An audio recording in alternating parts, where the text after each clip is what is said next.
내 아들 근처에 얼썩만 해봐라. 네 논목을 이 손으로 비틀어 놓을 테니. 비단 치마를 두른 기생이 한양제일 가는 권세가의 멱살을 움켜쥐고 있었습니다. 12해 전 그 여인은 핏덩이 아들을 첫 남편에게 남겨두고 기방으로 끌려갔지요. 사람들은 자식을 버린 매정한 어미라 손가락질했습니다. 그런데 자식을 버렸다는 이 여인의 장롱 속엔 해마다 한 벌씩 늘어난 아이옷 12벌이 개켜 있었습니다. 과연 이 여인에게는 어떤 사연이 숨어 있었을까요? 구독과 좋아요를 눌러주세요. 계신 곳으로 좋은 이야기와 함께 행운을 보내드리겠습니다. 옛날 옛적 한양 땅에 매향루라는 이름난 기방이 하나 있었습니다. 한양에서도 손꼽히는 큰 기방으로 권세가와 부자들만 드나드는 곳이었지요.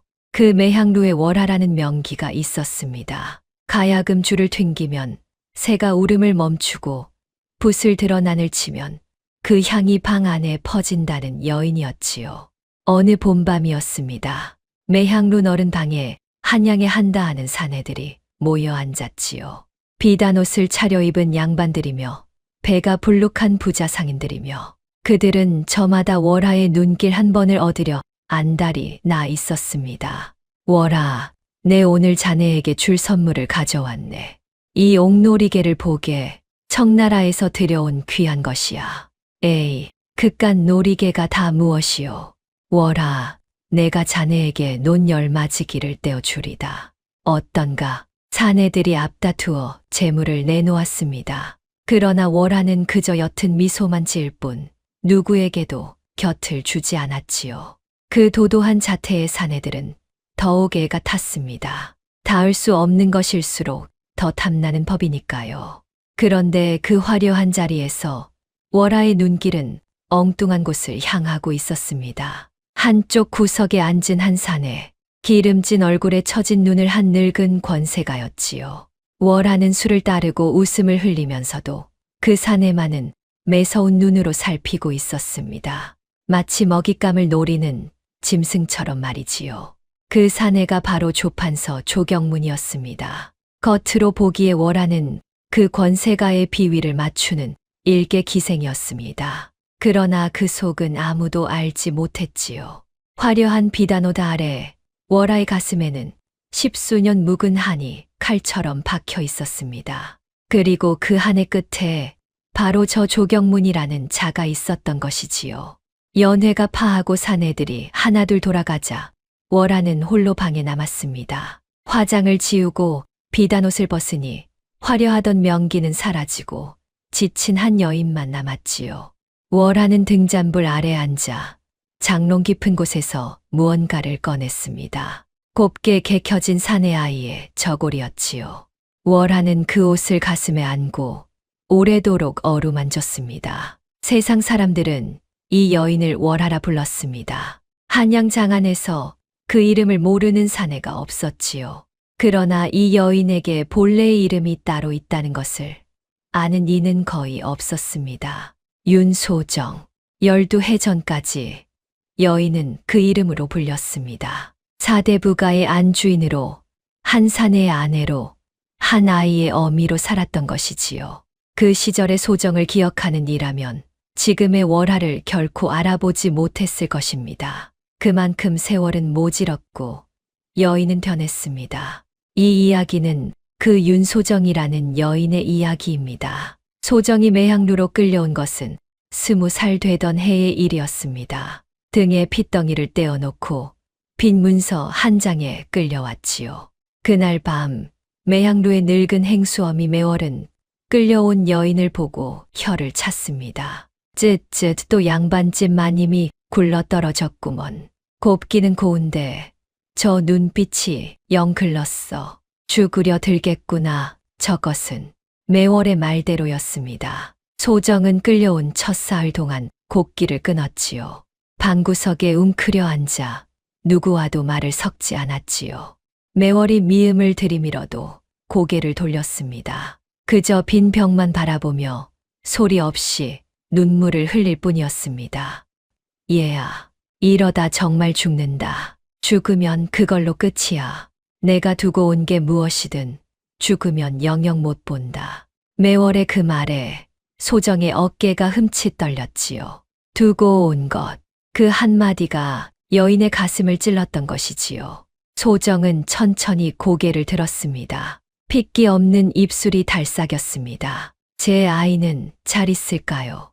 아이가 있었더냐? 핏덩이를 두고 왔습니다. 젖도 떼지 못한 것을. 소정의 눈에서 다시 눈물이 흘렀지요. 이번에는 소리 없는 눈물이 아니었지요.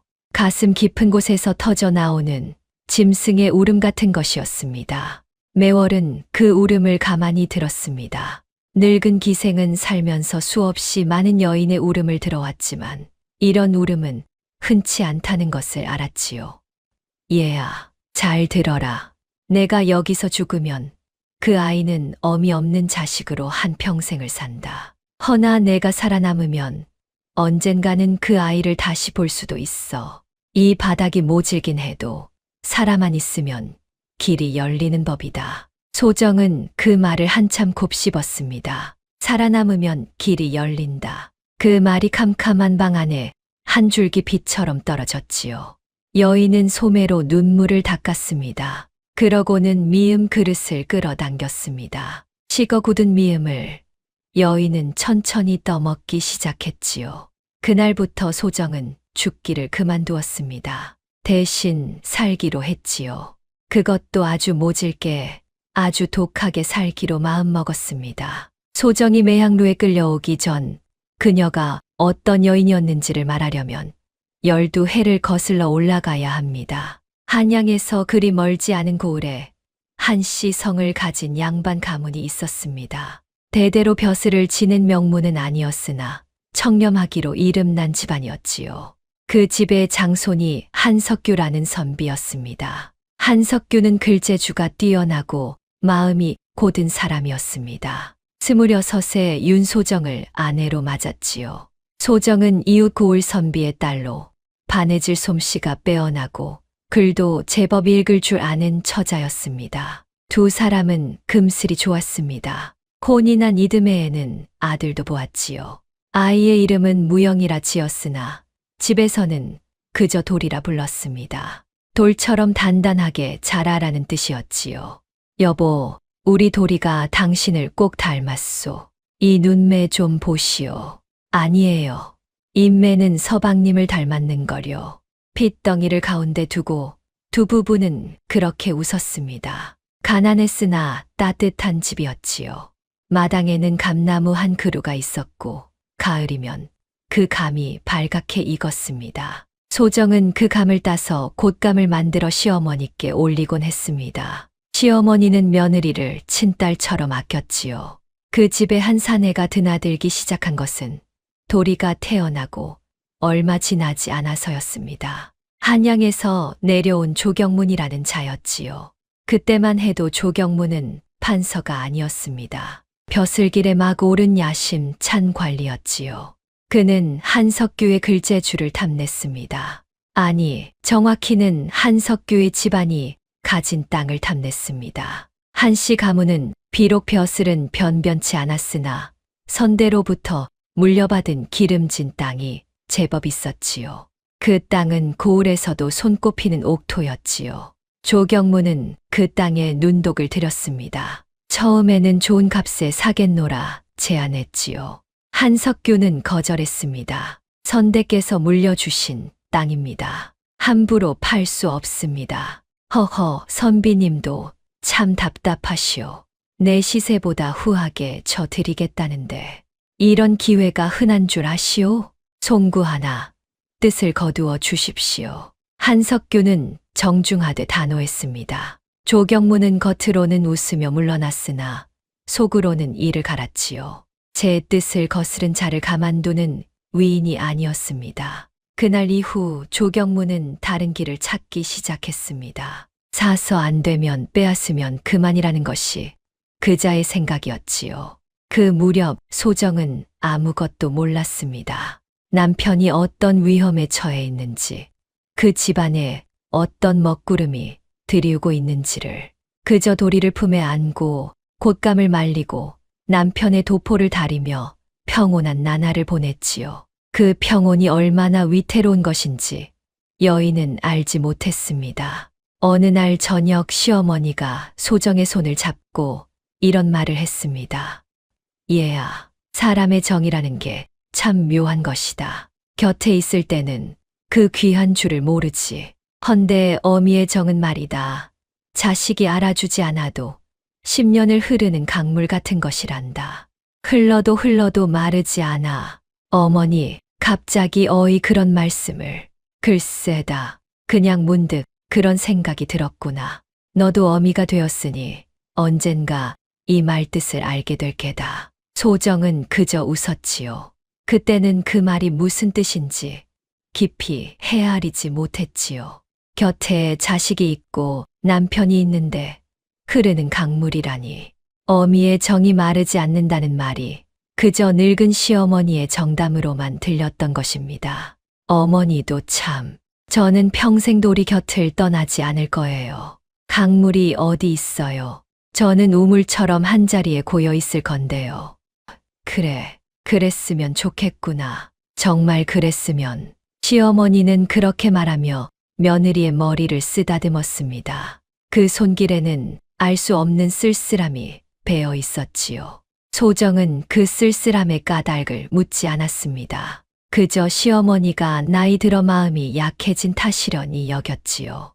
그 말이 제 가슴을 후벼 팔 날이 오리라고는 소정은 꿈에도 생각지 못했습니다. 그날 밤 소정은 잠든 도리의 얼굴을 오래도록 들여다보았습니다. 작은 입술이 옹알옹알 무어라 중얼거리고 있었지요. 여인은 아이의 통통한 볼을 손가락으로 살며시 만졌습니다. 따뜻했습니다. 세상 무엇보다 따뜻한 것이 바로 이 작은 핏덩이였지요.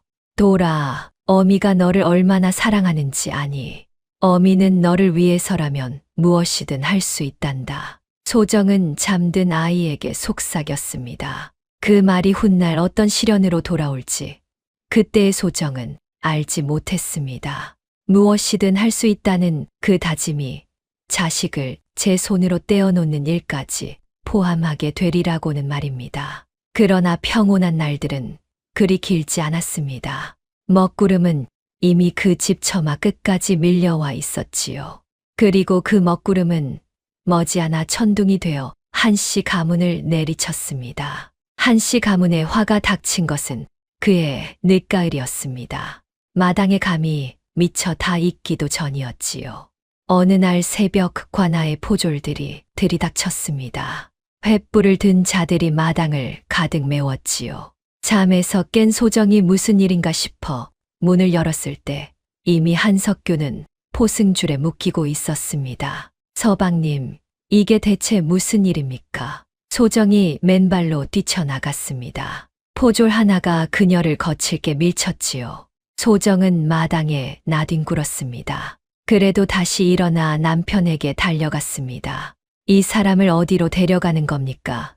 우리 서방님이 무슨 죄를 지었다고요? 영모다. 한석규가 영모에 가담했다는 밀고가 들어왔어. 비켜라. 영모라니요. 그럴 리가 없습니다. 우리 서방님은 평생 책만 읽으신 분입니다. 소정의 절규에도 포졸들은 아랑곳하지 않았지요. 한석규는 묶인 채 끌려가며 아내를 돌아보았지요. 그의 눈빛은 흔들리지 않았습니다. 다만 깊은 슬픔이 어려 있었지요. 여보, 걱정 마시오. 나는 죄가 없소. 곧 풀려날 것이오. 도리를 잘 부탁하오. 그것이 소정이 들은 남편의 마지막 말이었습니다. 한석규는 그렇게 끌려갔습니다. 똥이 트는 새벽 하늘 아래로 남편의 뒷모습이 점점 작아졌지요. 소정은 그 자리에 주저앉아 통곡했습니다. 품에 안긴 도리가 영문도 모른 채 함께 울었습니다. 영모라는 죄목은 터무니없는 것이었지요. 한석규는 평생 벼슬에도 나가지 않은 시골 선비였지요. 영모에 가담할 까닭도 그럴 만한 위인도 아니었습니다. 그러나 죄를 만들어 씌우려는 자에게는 진실 따위는 중요하지 않았습니다. 그 모든 일의 배후에 조경문이 있었지요. 조경무는 한석규의 땅을 빼앗기 위해 없는 죄를 꾸며냈습니다. 영모라는 거짓 밀고를 올리고 위조한 문서를 증거랍시고 들이밀었지요. 한석규가 영모를 모의했다는 가짜 서찰이었습니다. 글씨체까지 교묘하게 흉내낸 것이었지요. 조경무는 이 일을 위해 솜씨 좋은 위조꾼을 따로 사두었습니다. 치밀하고도 악랄한 자였습니다. 한석규가 끌려가던 날 마을 사람들은 차마 그 광경을 보지 못해 고개를 돌렸지요. 평소 그 곧고 어진 선비를 모르는 이가 없었으니까요. 그러나 누구도 나서서 그를 변호하지 못했지요. 영모라는 죄목 앞에서는 섣불리 입을 열었다가 제 목숨까지 위태로워지는 법이었으니까요. 그저 안타까운 눈으로 지켜볼 뿐이었습니다. 한석규는 관하로 끌려가 모진 문초를 받았지요. 없는 죄를 자백하라는 매질이 이어졌지요. 그러나 한석규는 끝내 굽히지 않았습니다. 하지도 않은 일을 했다고 말할 수는 없었던 것입니다. 며칠 뒤 한석규는 영모 죄인으로 먼 섬에 유배되었습니다. 살아 돌아오기 어려운 절도였지요. 가장이 끌려가자 한씨 가문은 순식간에 무너졌습니다. 역적의 집안이라는 낙인이 찍혔지요. 그 많던 땅은 죄인의 재산이라 하여 관아에 몰수되었습니다. 그리고 그 땅은 얼마 지나지 않아 헐값에 조경문의 손으로 넘어갔습니다. 처음부터 그것이 조경문의 목적이었던 것입니다. 집안의 가산이 거덜나자 빚쟁이들이 몰려들었습니다. 역적의 집안이라 하여 친척들도 등을 돌렸지요. 시어머니는 충격으로 자리에 누웠습니다. 소정은 어린 도리를 안고 동분서주했습니다. 남편의 무죄를 호소하러 관아 문턱이 닳도록 드나들었지요. 그러나 누구도 역적의 아내가 하는 말에 귀 기울이지 않았습니다. 그 무렵 조경문이 사람을 보내왔습니다. 한씨 집안의 마지막 남은 땅 선산만은 아직 몰수되지 않고 남아 있었지요. 조상의 묘가 있는 그 땅마저 조경문은 노렸습니다. 대감께서 이르시기를 빚을 다 갚아주겠다 하셨소. 선산만 넘기면 돼요. 그리고 한 가지 더 있소. 조경문이 보낸 청지기 곰배라는 자가 음흉한 웃음을 흘리며 말했습니다. 대감께서 이 댁 안주인을 마음에 두셨소. 첩으로 드리고 싶다 하시오. 어떻소? 첩으로 들어가면 빚도 갚고 이 집안도 살릴 수 있소. 나쁘지 않은 거래 아니오? 소정은 그 말에 치를 떨었지요. 제 남편을 모함하여 유배 보낸 자가 이제는 그 아내까지 탐낸다는 것이었지요. 소정은 단칼에 거절했습니다. 그런 더러운 말 다시는 입에 담지 마시오. 내 차라리 굶어 죽을지언정 그자의 첩이 되는 일은 없을 것이오. 곰배는 비웃으며 돌아갔습니다. 그러나 그것이 끝이 아니었지요. 조경문은 집요한 자였습니다. 제 뜻을 이루기 위해서라면 어떤 수단도 가리지 않았습니다. 소정이 순순히 응하지 않자 그는 더 악랄한 방법을 쓰기 시작했지요. 빚 문서가 갑자기 불어났습니다. 어디서 나타났는지 모를 빚쟁이들이 들이닥쳐 당장 빚을 갚으라며 행패를 부렸지요. 알고 보니 조경문이 한씨 집안의 빚을 모조리 사들인 것이었습니다. 이제 한씨 집안의 빚은 모두 조경문의 손아귀에 들어갔지요. 그는 그 빚을 무기로 소정을 옥죄었습니다. 갚든지 들어오든지 둘 중 하나를 택하라 하시오. 곰배가 다시 찾아와 그렇게 으름장을 놓았습니다. 소정은 막다른 길에 몰렸지요. 시어머니는 병들어 누웠고 도리는 아직 젖먹이었지요. 빚을 갚을 길은 없었습니다. 그렇다고 원수의 첩이 될 수도 없었습니다. 소정은 밤마다 잠을 이루지 못하고 고민했지요. 그러던 어느 날 소정은 곰배가 다른 자와 나누는 이야기를 우연히 엿듣게 되었습니다. 담장 너머에서 들려온 그 말은 소정의 피를 얼어붙게 했지요. 대감께서 아주 단단히 벼르고 계시네. 그 여편네가 끝까지 버티면 어찌하실 작정이라던가. 여편네야 어찌 되든 상관없지. 문제는 그 핏덩이 아닌가. 그 집 손이 끊겨야 땅이 온전히 대감 것이 되는 게야. 역적의 핏줄이 살아있으면 훗날 무슨 화근이 될지 모르니. 그럼 그 아이를? 쉿, 말 조심하게. 허나 대감 속내가 그렇다는 게지. 머자나 무슨 수가 나겠지. 소정은 담벼락에 몸을 붙인 채 숨을 죽였습니다. 온몸이 부들부들 떨렸지요. 저들이 노리는 것은 땅만이 아니었습니다. 제 아들 도리의 목숨까지 노리고 있었던 것입니다. 역적의 핏줄이라는 이유로 그 어린 것을 없애려 하고 있었지요. 소정은 그 밤 한숨도 잠을 이루지 못했습니다. 어찌해야 아이를 살릴 수 있을까? 그 생각만이 머릿속을 가득 채웠지요. 곁에서 새근새근 잠든 도리의 얼굴을 보며 소정은 소리 없이 눈물을 흘렸습니다. 이 작은 것을 어찌 지킬 것인가? 어미로서 무엇을 할 수 있단 말인가? 날이 밝자 소정은 병석에 누운 시어머니를 찾아갔습니다. 그러고는 그동안 있었던 일을 모두 털어놓았지요. 조경문의 음모와 아이를 노린다는 그 말까지. 시어머니는 며느리의 말을 듣고 한참을 말이 없었습니다. 그러다 마침내 깊은 한숨과 함께 입을 열었지요. 얘야, 내가 첩으로 들어가는 일은 내 죽어도 못 본다. 허나 도리는 살려야 한다. 무슨 수를 써서라도. 어머니, 저는 어찌해야 할지 모르겠습니다. 들어라, 소정아. 내가 이 집에 있으면 저들은 끝내 도리를 노릴 게다. 내가 곁에 있는 한 저들의 눈은 늘 이 집을 향할 테지. 허나 만약 내가 떠난다면. 시어머니의 말에 소정은 고개를 들었습니다. 떠난다니, 그게 무슨 말씀이신가? 시어머니는 떨리는 손으로 며느리의 손을 잡았습니다.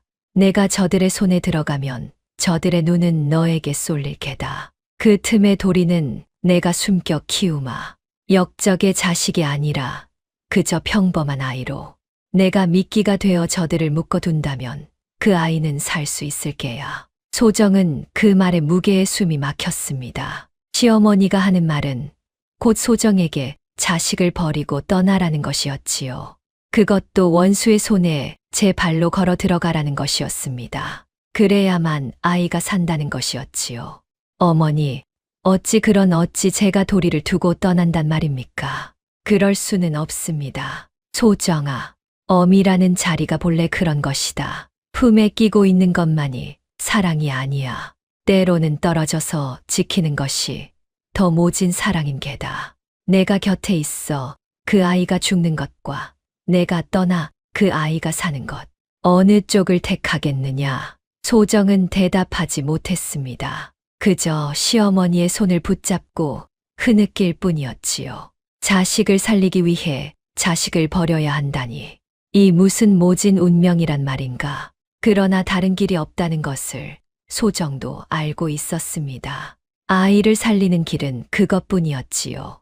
그날 밤 소정은 잠든 도리를 안고 마지막으로 젖을 물렸습니다. 아이는 어미의 품을 파고들며 보채다가 이내 새근새근 잠이 들었지요. 소정은 그 작은 얼굴을 손끝으로 어루만졌습니다. 통통한 볼과 오똑한 콧날과 옹알이하던 작은 입술을 하나하나 눈에 새기듯 바라보았지요.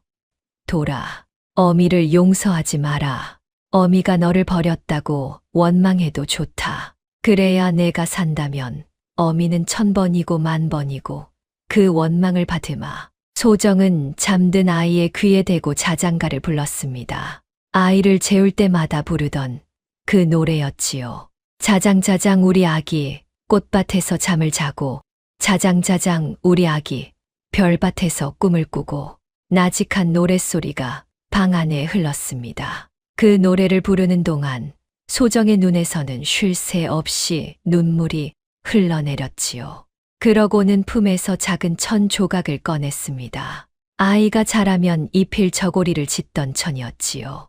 소정은 그 천의 바늘로 무언가를 수놓기 시작했습니다.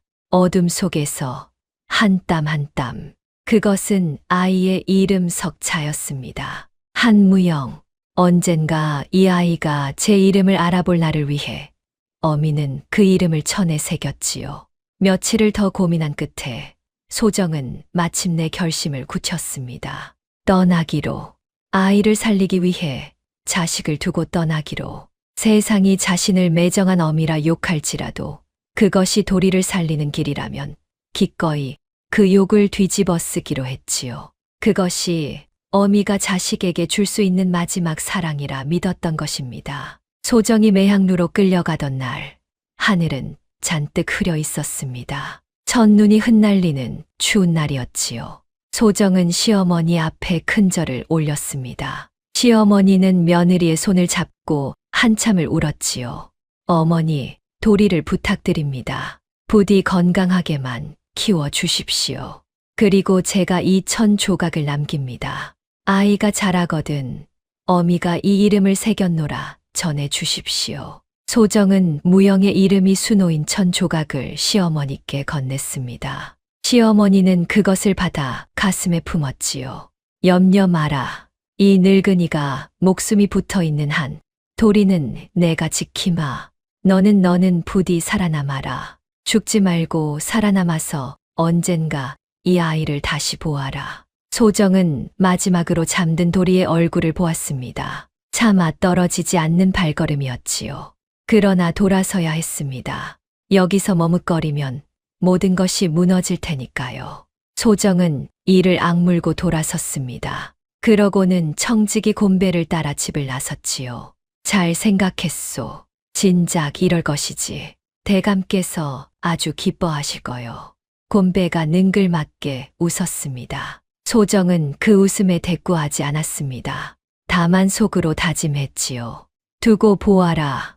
내 반드시 살아남아 이 한을 갚고 말리라. 내 아들을 지키고 남편의 누명을 벗기고 너희에게 이 빚을 갚아주리라. 그러나 소정을 기다린 것은 첩의 자리가 아니었습니다. 조경무는 처음부터 소정을 첩으로 들일 생각이 없었지요. 그는 더 모진 짓을 꾸몄습니다. 소정을 기방에 팔아넘긴 것입니다. 첩으로 들이겠다는 말은 그저 소정을 집에서 끌어내기 위한 거짓이었지요. 역적의 아내를 첩으로 들이면 제 체면이 깎인다 여겼던 것입니다. 대신 기방에 팔아 돈을 챙기고 소정을 천한 신분으로 떨어뜨려 영영 헤어나지 못하게 만들 작정이었지요. 대감께서 마음이 바뀌셨소. 첩이라니 가당키나 한 소리요. 역적의 아내를 어찌 안방에 들이겠소. 당신은 오늘부터 매향루의 기생이요. 빚을 갚으려면 평생 이곳에서 몸을 팔아야 할 것이요. 곤배의 말에 소정은 그제야 속았음을 깨달았습니다. 그러나 이미 늦었지요. 매향루의 문은 등 뒤에서 굳게 닫혔습니다. 소정은 그렇게 기생이 되었습니다. 윤소정이라는 이름을 잃고 월하라는 기명을 얻었지요. 처음 얼마간 소정은 죽을 생각만 했습니다. 원수에게 속아 천한 기생으로 떨어진 신세가 너무도 비참했지요. 그러나 행수어미 매월의 말이 그녀를 붙들었습니다. 살아남으면 길이 열린다는 그 말이. 소정은 죽기를 그만두고 살기로 마음먹었습니다. 그것도 그냥 사는 것이 아니라 반드시 이겨내기로 했지요. 소정은 독하게 마음을 먹었습니다. 기생으로 살아야 한다면 한양 제일의 기생이 되리라. 그래야 힘이 생기고 힘이 있어야 아들을 지키고 한을 갚을 수 있을 테니까요. 소정은 가진 재주를 모두 끌어모았습니다. 본래 글을 읽을 줄 알았고 바느질 솜씨가 빼어났지요. 거기에 가야금과 서화를 익혔습니다. 밤을 새워 연습하고 또 연습했지요.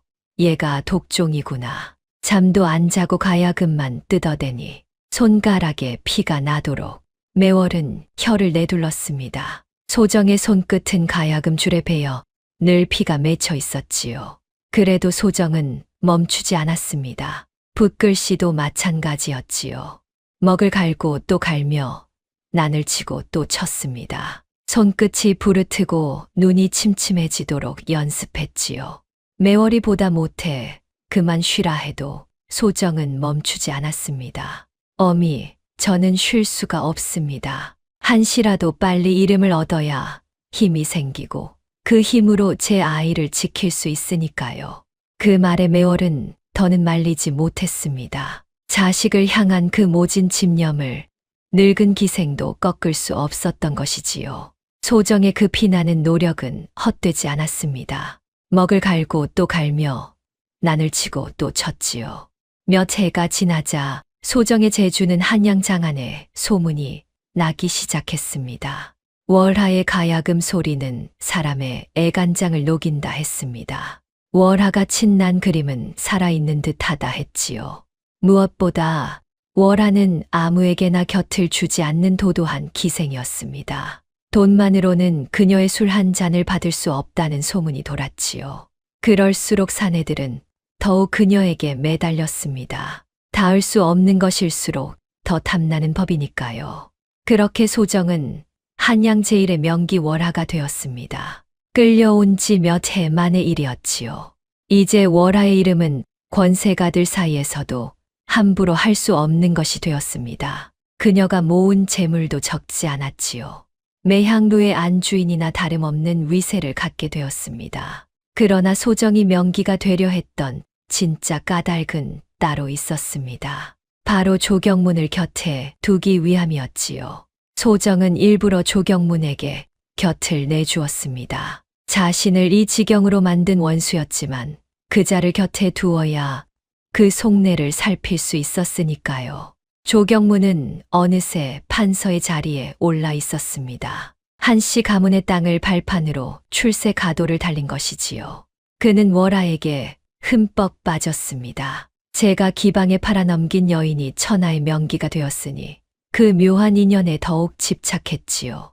물론 조경문은 월하가 윤소정이라는 것을 까맣게 몰랐습니다. 그 옛날 시골에서 본 초라한 여인과 눈앞에 화려한 명기를 연결 짓지 못했던 것입니다. 소정은 그 점을 이용했습니다. 조경문의 곁에서 술을 따르며 그자의 입에서 흘러나오는 말들을 하나하나 새겼지요. 누구를 모함했고 어떤 뇌물을 받았으며 어떤 약점을 가지고 있는지를 소정은 조용히 그러나 집요하게 그 모든 것을 모았습니다. 언젠가 이 모든 것이 조경문을 무너뜨릴 칼이 되리라 믿으며 무엇보다 소정이 가장 신경 쓴 것은 도리의 아니었습니다. 조경문이 아이를 노린다는 것을 알고 있었으니까요. 소정은 조경문의 곁에 붙어 그자의 관심을 자신에게로 돌렸습니다. 조경문이 한씨 가문을 입에 올릴 때마다 소정은 교묘하게 말머리를 돌렸지요. 그자가 예시를 잇도록 그 핏줄을 잇도록 만들었습니다. 그것이 소정이 곁을 떠나지 못한 까닭이었습니다. 자신이 미끼가 되어 원수의 눈을 묶어 두고 있었던 것이지요. 그리고 또 하나 소정은 해마다 거르지 않는 일이 있었습니다. 바로 아들의 옷을 짓는 일이었지요. 소정은 1년에 한 벌씩 도리의 저고리를 지었습니다.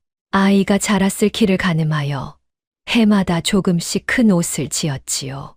그 옷에는 늘 같은 글자를 수놓았습니다. 한무영, 아이의 이름 석자를. 소정은 그 옷을 인편에 붙였습니다. 믿을 만한 보부상을 통해 한씨 집안으로 옷과 약간의 노잣돈을 보냈지요. 도리가 굶지 않기를, 추위에 떨지 않기를 바라는 어미의 마음이었습니다. 그러나 소정은 알지 못했습니다. 그 옷이, 그 노잣돈이 한 번도 도리에게 닿지 못했다는 것을, 중간에서 누군가 그것을 가로채고 있었다는 것을 말입니다. 옷을 가로챈 자는 다름 아닌 청지기 곰배였습니다. 곰배는 조경문의 명을 받아 한씨 집안을 감시하고 있었지요. 소정이 보낸 옷과 돈이 보부상을 통해 들어오는 것을 알고 그것을 중간에서 모조리 빼돌렸던 것입니다. 노잣돈은 제 주머니에 챙기고 옷은 어딘가에 처박아 두었지요. 그렇게 10년이 넘는 세월 동안 소정의 정성은 단 한 번도 아들에게 전해지지 못했습니다. 도리는 어미가 보낸 옷이 있다는 것조차 몰랐습니다. 그저 어미가 자신을 버리고 떠났다고만 알고 자랐지요. 할머니는 어미의 사정을 차마 다 말해주지 못했습니다. 어린 손자가 그 무거운 진실을 감당하기 어려우리라 여겼고 또 그 사실이 새어나가면 아이가 위험해질까 두려웠던 것이지요. 그래서 도리는 어미를 원망하며 자랐습니다. 매정하게 자식을 버리고 떠난 어미라고. 세월은 흐르고 흘렀습니다. 그 사이 시어머니는 늙고 병들었지요. 가산이 거덜난 집안 살림은 늘 궁색했습니다. 그래도 시어머니는 손자만은 굶기지 않으려 애썼지요. 삭바느질로 푼 돈을 벌고 남의 집 일을 거들며 근근히 도리를 키웠습니다. 도리는 영민한 아이였습니다. 비록 가난한 집에서 자랐으나 글눈이 밝고 셈이 빨랐지요. 동네 서당의 훈장도 그 아이의 재주를 아까워했습니다. 그놈 참 아깝다. 저만한 재주를 가지고 저리 가난한 집에서 썩다니. 제 아비를 닮아 글재주가 비상한데 말이야. 훈장의 말에 도리는 입술을 깨물었습니다. 아비 이야기가 나올 때마다 가슴이 저렸지요. 역적의 자식이라는 손가락질을 받으며 자란 아이였습니다. 동무들은 그를 멀리했고 어른들은 혀를 찼지요. 어미는 자신을 버렸고 아비는 역적이 되어 먼 섬으로 끌려갔다 했습니다. 어린 도리가 짊어지기에는 너무도 무거운 짐이었지요. 할머니, 저는 왜 어미가 없어요? 다른 애들은 다 어미가 있는데. 어린 도리가 그렇게 물을 때마다 시어머니는 가슴이 무너졌습니다. 차마 진실을 말할 수 없어 그저 아이를 끌어안을 뿐이었지요. 돌아, 내 어미는 사정이 있었단다. 내가 크면 다 알게 될 게다. 지금은 그저 할미 말을 믿어라. 내 어미는 너를 버린 게 아니야. 거짓말. 버린 게 아니면 왜 안 와요? 왜 한 번도 안 와요? 도리는 그렇게 말하며 돌아섰습니다. 어린 마음에 어미에 대한 원망이 깊이 박혀 있었지요. 시어머니는 그런 손자의 뒷모습을 바라보며 남몰래 눈물을 훔쳤습니다. 며느리가 남기고 간 그 천 조각을 시어머니는 장롱 깊이 간직하고 있었지요. 언젠가 도리가 다 자라면 그때 모든 것을 말해주리라 다짐하면서 말입니다. 그러나 시어머니에게는 그 언젠가가 쉬이 오지 않았습니다. 세월은 무심히 흐르고 진실은 장롱 속에 묻힌 채 먼지만 쌓여갔지요.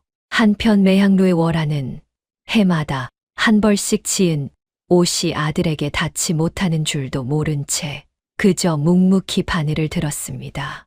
밤이 깊으면 등잔 아래 앉아 아이의 키를 가늠하며 저고리를 지었지요. 올해는 이만큼 자랐겠구나. 내년에는 또 이만큼 크겠지.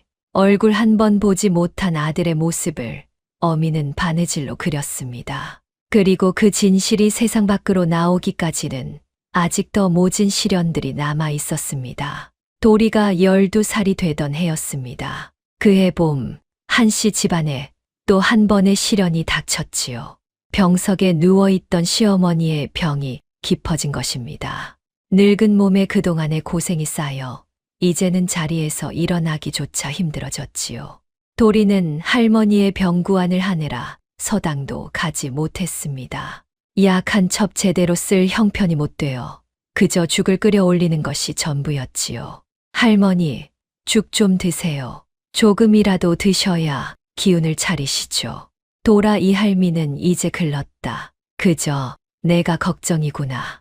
이 어린 너를 두고 어찌 눈을 감을꼬. 그런 말씀 마세요. 할머니는 오래오래 사실 거예요. 제가 얼른 커서 할머니 호강시켜 드릴게요.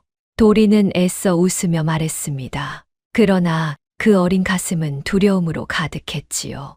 어미는 떠났고 아비는 먼 섬에 있고 이제 하나 남은 할머니마저 떠나려 하니 이 세상에 홀로 남겨질 것만 같은 두려움이었습니다. 도리는 밤마다 할머니의 야윈 손을 주무르며 빌었습니다. 부디 할머니만은 데려가지 말아 달라고. 그러나 하늘은 어린 손자의 그 간절한 비름을 들어주지 않았지요. 그러던 어느 날 밤이었습니다. 시어머니가 도리를 가까이 불렀습니다. 그러고는 떨리는 손으로 장롱을 가리켰지요. 돌아 저 장롱 깊은 곳에 보자기 하나가 있을 게다. 그것을 꺼내 오너라. 도리는 영문도 모른 채 장롱을 뒤졌습니다. 과연 깊은 곳에 낡은 보자기 하나가 있었지요. 도리가 그것을 풀자 안에서 작은 천 조각이 나왔습니다. 빛바랜 천이었지요. 그 천에는 글자가 수놓아져 있었습니다. 한무영, 도리의 이름 석자였지요. 할머니, 뭐예요?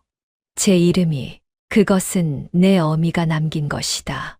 너를 두고 떠나던 날, 내 어미가 직접 수놓은 것이야. 언젠가 내가 크면 전해주라 하였지. 도리의 손이 떨렸습니다. 어미가 남긴 것이라니. 평생 자신을 버린 매정한 어미라 여겼는데 그 어미가 떠나는 날 제 이름을 천에 새겼다니. 도리는 그 천 조각을 멍하니 바라보았습니다. 돌아, 들어라. 내 어미는 너를 버린 게 아니다. 너를 살리기 위해 떠난 것이야. 그때 우리 집안은 한 권세가의 모함을 받아 풍비박산이 났지.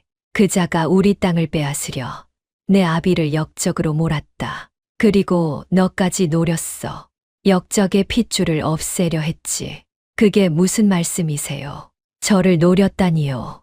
내 어미는 너를 살리려 스스로 그자의 손에 들어갔다. 제가 미끼가 되어 그자의 눈을 묶어 두려 한 게지. 그래야 내가 살 수 있었으니까. 세상은 내 어미를 자식 버린 매정한 년이라 욕했지만 그 욕을 다 뒤집었으면서도 내 어미는 너를 살린 게다. 도리의 눈에서 눈물이 흘렀습니다. 가슴 속에 박혀있던 원망이 그 한마디에 무너져 내렸지요.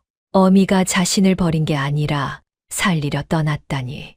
그 모진 세월을 매정한 어미라는 누명을 쓰고 견뎌왔다니. 할머니, 그럼 어머니는 지금 어디 계세요?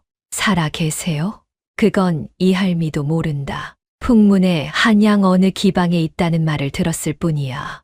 허나 살아있다면 분명 너를 그리며 살고 있을 게다. 돌아, 이 할미가 떠나거든 내 어미를 찾아라. 찾아서 그동안 원망한 것을 용서받아라. 할머니, 가지 마세요. 저 혼자 두고 가지 마세요.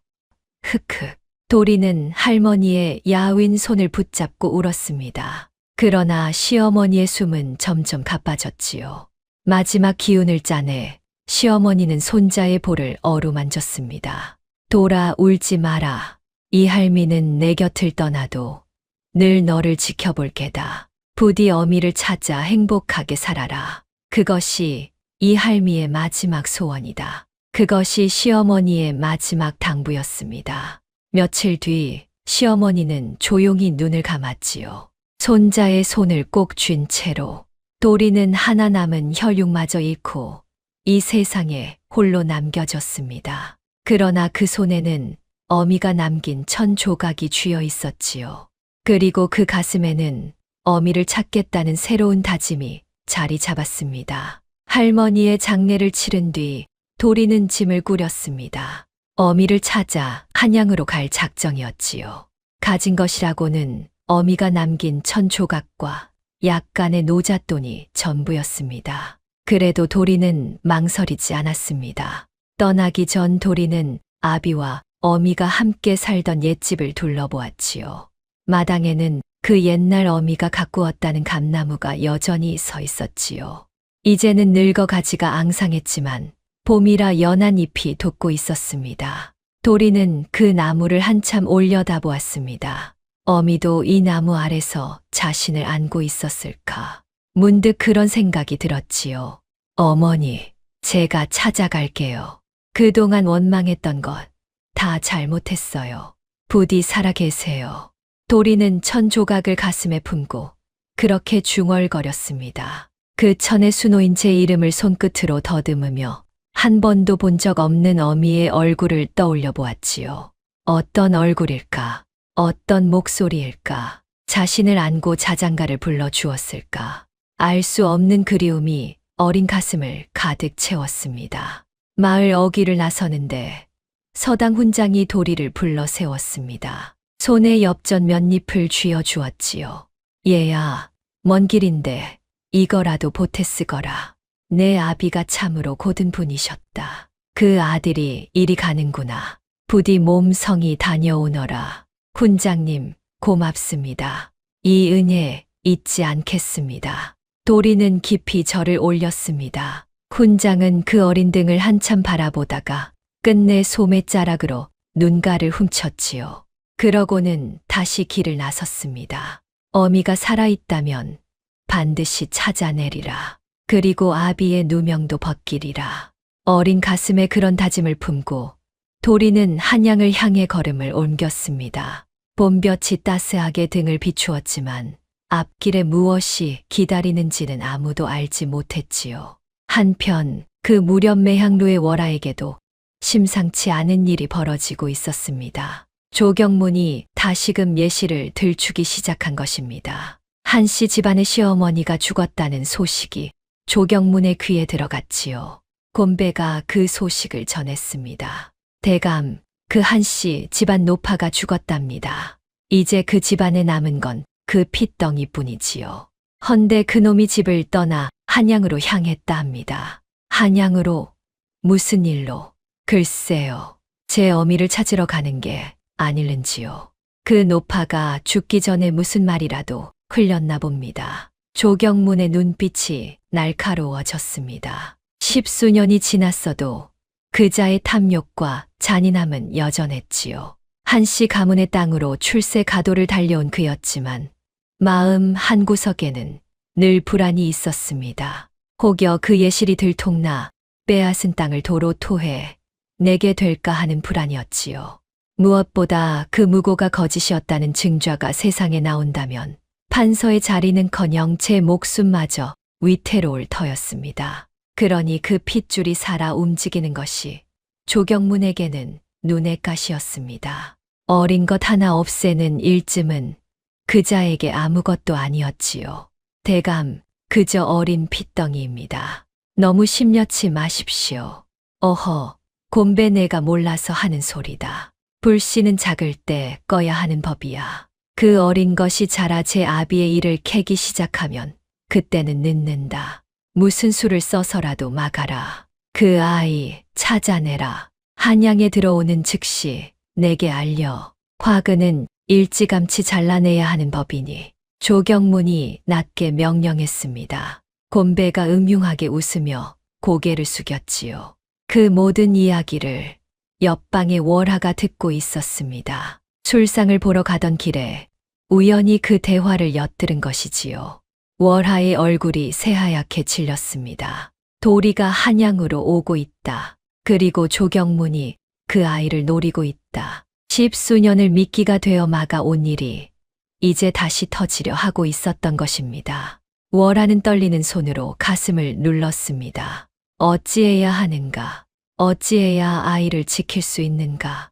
월하는 곧장 행수어미 매월을 찾아갔습니다.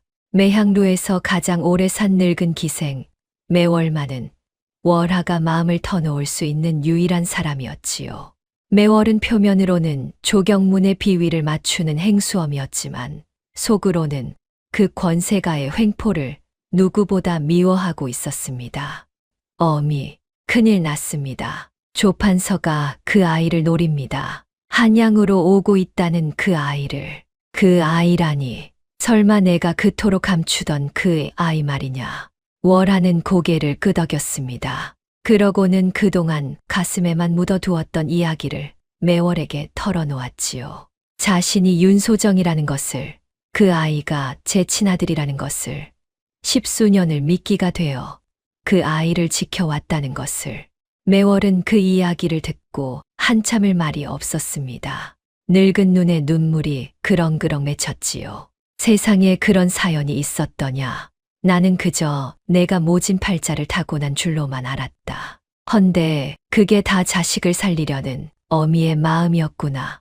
어미, 부디 저를 도와주십시오. 그 아이를 지켜야 합니다. 이번에는 기필코. 그래, 돕고 말고. 이 늙은이가 할 수 있는 일이라면 무엇이든 하마. 그 조가놈, 나도 진작부터 이가 갈리던 참이었다. 매월이 월하의 손을 꼭 잡았습니다. 두 여인의 손이 등잔불 아래서 맞잡혔지요. 그 밤 월하는 한숨도 잠을 이루지 못했습니다. 10수년 전 자식을 두고 떠나던 그 밤처럼 어미의 가슴은 또다시 찢어지고 있었지요. 그러나 이번에는 달랐습니다. 그때는 그저 떠나는 것밖에 할 수 없었지만 이제 월아에게는 힘이 있었습니다. 명기로서의 위세와 그동안 모아온 조경문의 약점들과 곁을 지켜줄 사람이. 월아는 이를 악물었습니다. 이번에야말로 끝장을 보리라. 도리가 한양에 당도한 것은 길을 떠난 지 보름 만이었습니다. 난생 처음 보는 큰 도성의 도리는 입이 떡 벌어졌지요. 사람들이 개미떼처럼 오가고 저작거리에는 온갖 물건이 넘쳐났습니다. 시골뜨기 소년에게는 모든 것이 낯설고 두려웠지요. 그러나 도리는 주눅 들지 않았습니다. 어미를 찾겠다는 일념뿐이었으니까요. 문제는 그 넓은 한양에서 어미를 어찌 찾느냐 하는 것이었습니다. 할머니가 남긴 말이라고는 어느 기방에 있다는 풍문뿐이었지요. 도리는 기방이 어디 있는지부터 수소문했습니다. 그러다 한 노인에게 호되게 야단을 맞았지요. 이놈아, 코 흘리게가 기방은 무슨 기방이냐. 썩 집에 가지 못해. 도리는 머쓱해져 물러났습니다. 그래도 포기하지 않았지요. 저작거리 한 구석에서 허드레시를 거들며 끼니를 때우고 틈틈이 기방의 위치를 알아냈습니다. 그러던 어느 날 도리는 한 사내와 마주치게 됩니다. 떡장수 노인이었지요. 박노인이라 불리는 그 노인은 매향루에 떡을 대는 사람이었습니다. 도리가 길에서 굶주려 쓰러질 뻔한 것을 박노인이 거두어 주었지요. 따뜻한 떡 한 덩이를 손에 쥐어주며 말했습니다. 쯧쯧, 어린 것이 어찌 이 지경이 되었누. 자, 이거라도 먹어라. 어디서 온 누구냐. 고맙습니다, 어르신. 저는 어미를 찾으러 왔습니다. 어미가 한양 어느 기방에 있다 하여. 기방에 어미가 있다고. 허허, 사연이 있는 모양이구나. 어느 기방인지는 아느냐. 그것까지는 모릅니다. 그저 한양 어느 기방이라는 것밖에는. 박노인은 딱한 표정으로 도리를 바라보았습니다. 그러고는 무슨 생각이 들었는지 도리를 자기 곁에 두기로 했지요. 그래, 어차피 나도 일손이 필요하던 참이다.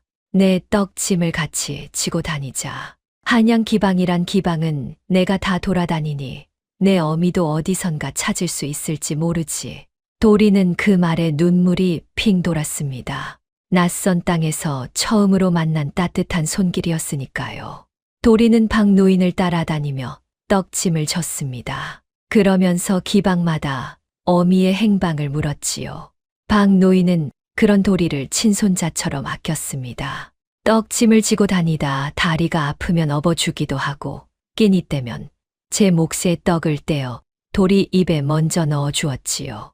도리도 그런 노인을 친할아버지처럼 따랐습니다. 할머니를 여인 외로운 가슴에 박노인의 정이 따스하게 스며들었던 것이지요. 어르신은 자식이 없으십니까? 어찌 저 같은 떠돌이를 이리 거두어 주십니까? 있었지. 아들이 하나 있었다. 헌데 몹쓸 병으로 일찍 갔어. 살아있으면 딱 내 나이쯤 되었을 게다. 너를 보니 그 녀석 생각이 나는구나. 박노인의 눈에 쓸쓸함이 스쳤습니다. 도리는 그 마음을 헤아리고 노인의 손을 가만히 잡았지요. 두 외로운 사람이 그렇게 서로의 빈자리를 채워주었습니다. 박노인은 도리에게 한양에서 살아가는 법을 가르쳐 주었습니다. 어디서 물을 얻고 어디서 잠을 자며 어떤 자를 조심해야 하는지를. 시골 소년에게는 하나하나가 소중한 가르침이었지요. 얘야, 한양 바닥은 무서운 곳이다. 번드르르한 얼굴로 다가오는 자일수록 조심해야 해. 특히 권세가 밑에서 일하는 자들은 더더욱. 그 자들 눈에 잘못 띄면 쥐도 새도 모르게 화를 당하는 법이야. 명심하겠습니다, 어르신. 그 가르침이 훗날 도리의 목숨을 구하게 되리라고는 그때는 둘 다 알지 못했습니다. 한 번은 이런 일도 있었지요. 도리가 박노인을 따라 어느 부잣집에 떡을 데려 갔을 때였습니다. 그 집 종놈이 떡값을 깎으려고 떡이 상했다며 행패를 부렸지요. 멀쩡한 떡을 두고 트집을 잡은 것입니다. 박노인은 늙은 몸이라 그저 굽실거릴 뿐이었지요. 그 모습을 보다 못한 도리가 나섰습니다. 이 떡은 오늘 새벽에 가져 낸 것입니다. 상한 데가 어디 있다는 겁니까? 정 그러시면 제가 한 입 먹어 보이겠습니다. 도리는 그 자리에서 떡을 한 입 빼어 물었습니다. 그러고는 멀쩡하다는 것을 보여주었지요. 종놈은 머쓱해져 더는 트집을 잡지 못했습니다. 결국 떡값을 제대로 치를 수밖에 없었지요. 돌아오는 길에 박노인이 도리의 머리를 쓰다듬었습니다. 허허, 내가 나보다 낫구나. 이 늙은이는 그저 굽실거리 줄밖에 몰랐는데 내 아비가 고든 선비였다더니 그 피를 물려받았구나. 어르신을 업신여기는 게 보기 싫었을 뿐입니다. 도리가 무뚝뚝하게 대답했습니다. 그러나 그 속에는 노인을 위하는 따뜻한 마음이 담겨 있었지요. 박노인은 그런 도리가 대견하면서도 한편으로는 짠했습니다. 어린 나이에 세상 풍파를 다 겪은 아이의 단단함이 도리어 안쓰러웠던 것이지요. 두 사람은 그렇게 정을 쌓아갔습니다. 비록 피 한 방울 섞이지 않았으나 친혈육 못지않은 정이었지요. 박노인은 떡을 팔러 다니며 가는 곳마다 도리의 어미를 수소문해 주었습니다. 비록 그는 몰랐으나 사람 보는 눈만은 밝은 노인이었지요. 얘야, 내 어미 이름이 무엇이냐? 그거라도 알아야 찾지. 이름은 모릅니다. 다만 어미가 제게 남긴 것이 있습니다. 이 1000조각입니다. 도리가 품에서 1000조각을 꺼내 보였습니다. 박노인은 그 천의 수놓인 글자를 들여다보았지요. 한무영. 비록 글은 몰랐으나 정성스레 수놓은 그 솜씨의 노인은 혀를 내둘렀습니다. 이거 보통 솜씨가 아니구나. 이런 바느질을 하는 여인이라면 어디서든 눈에 띄었을 게다. 옳지, 매향루에 솜씨 좋기로 소문난 기생이 하나 있다던데. 그 사람이 아닐는지. 박노인의 그 말에 도리의 가슴이 두근거렸습니다. 매향루, 그 이름을 도리는 가슴에 새겼지요. 그러나 매향루는 아무나 드나들 수 있는 곳이 아니었습니다. 한양에서도 손꼽히는 큰 기방으로 권세가들만 출입하는 곳이었지요. 어린 도리가 그 문턱을 넘기란 쉬운 일이 아니었습니다. 한편 매향루에 월하는 도리를 찾기 위해 은밀히 사람을 풀었습니다. 조경문보다 먼저 아이를 찾아야 했으니까요. 월하는 믿을 만한 이들을 통해 한양에 들어온 어린 소년의 행방을 수소문했습니다. 그러나 워낙 넓은 도성이라 아이의 종적은 쉬이 잡히지 않았지요. 그러던 차에 월하는 뜻밖의 소식을 듣게 됩니다. 매향루에 떡을 대는 박노인이 웬 시골 소년을 데리고 다닌다는 것이었지요. 그 소년이 어미를 찾고 있다는 말도 함께였습니다. 월하의 심장이 철렁 내려앉았습니다. 혹시 그 아이가? 월하는 매월을 통해 박노인을 조용히 불렀습니다. 그러고는 그 소년에 대해 물었지요. 그 아이가 무엇을 지니고 있던가요? 혹 어미가 남긴 물건 같은 것이? 예, 1000조각을 하나 지니고 있습디다. 글자가 수노인 것이었는데 한무영이라 적혀 있다 하더이다. 그 말에 월하의 손에서 찻잔이 떨어졌습니다. 쨍그랑 잔이 깨지는 소리가 방 안에 울렸지요. 한무영, 그것은 월하가 10수년 전 떠나던 밤에 직접 수놓은 그 천이었습니다. 아들의 이름 석자, 그 아이가 바로 도리였던 것입니다. 그 아이는 지금 어디 있나요? 지금 당장 만나야 합니다. 월하의 목소리가 떨렸습니다. 10수년을 그리던 아들이 지금 이 한양에 손 닿을 곳에 있다니 어미의 가슴은 미친 듯이 뛰었지요. 그러나 박노인은 난처한 표정을 지었습니다. 그게 실은 며칠 전부터 그 아이가 보이질 않습니다. 어디로 갔는지 종적이 묘연해서요. 저도 걱정하던 참입니다. 월하의 얼굴이 새하얗게 질렸습니다. 도리가 사라졌다니. 설마 조경문이 먼저 손을 쓴 것인가? 불길한 예감이 가슴을 짓눌렀지요.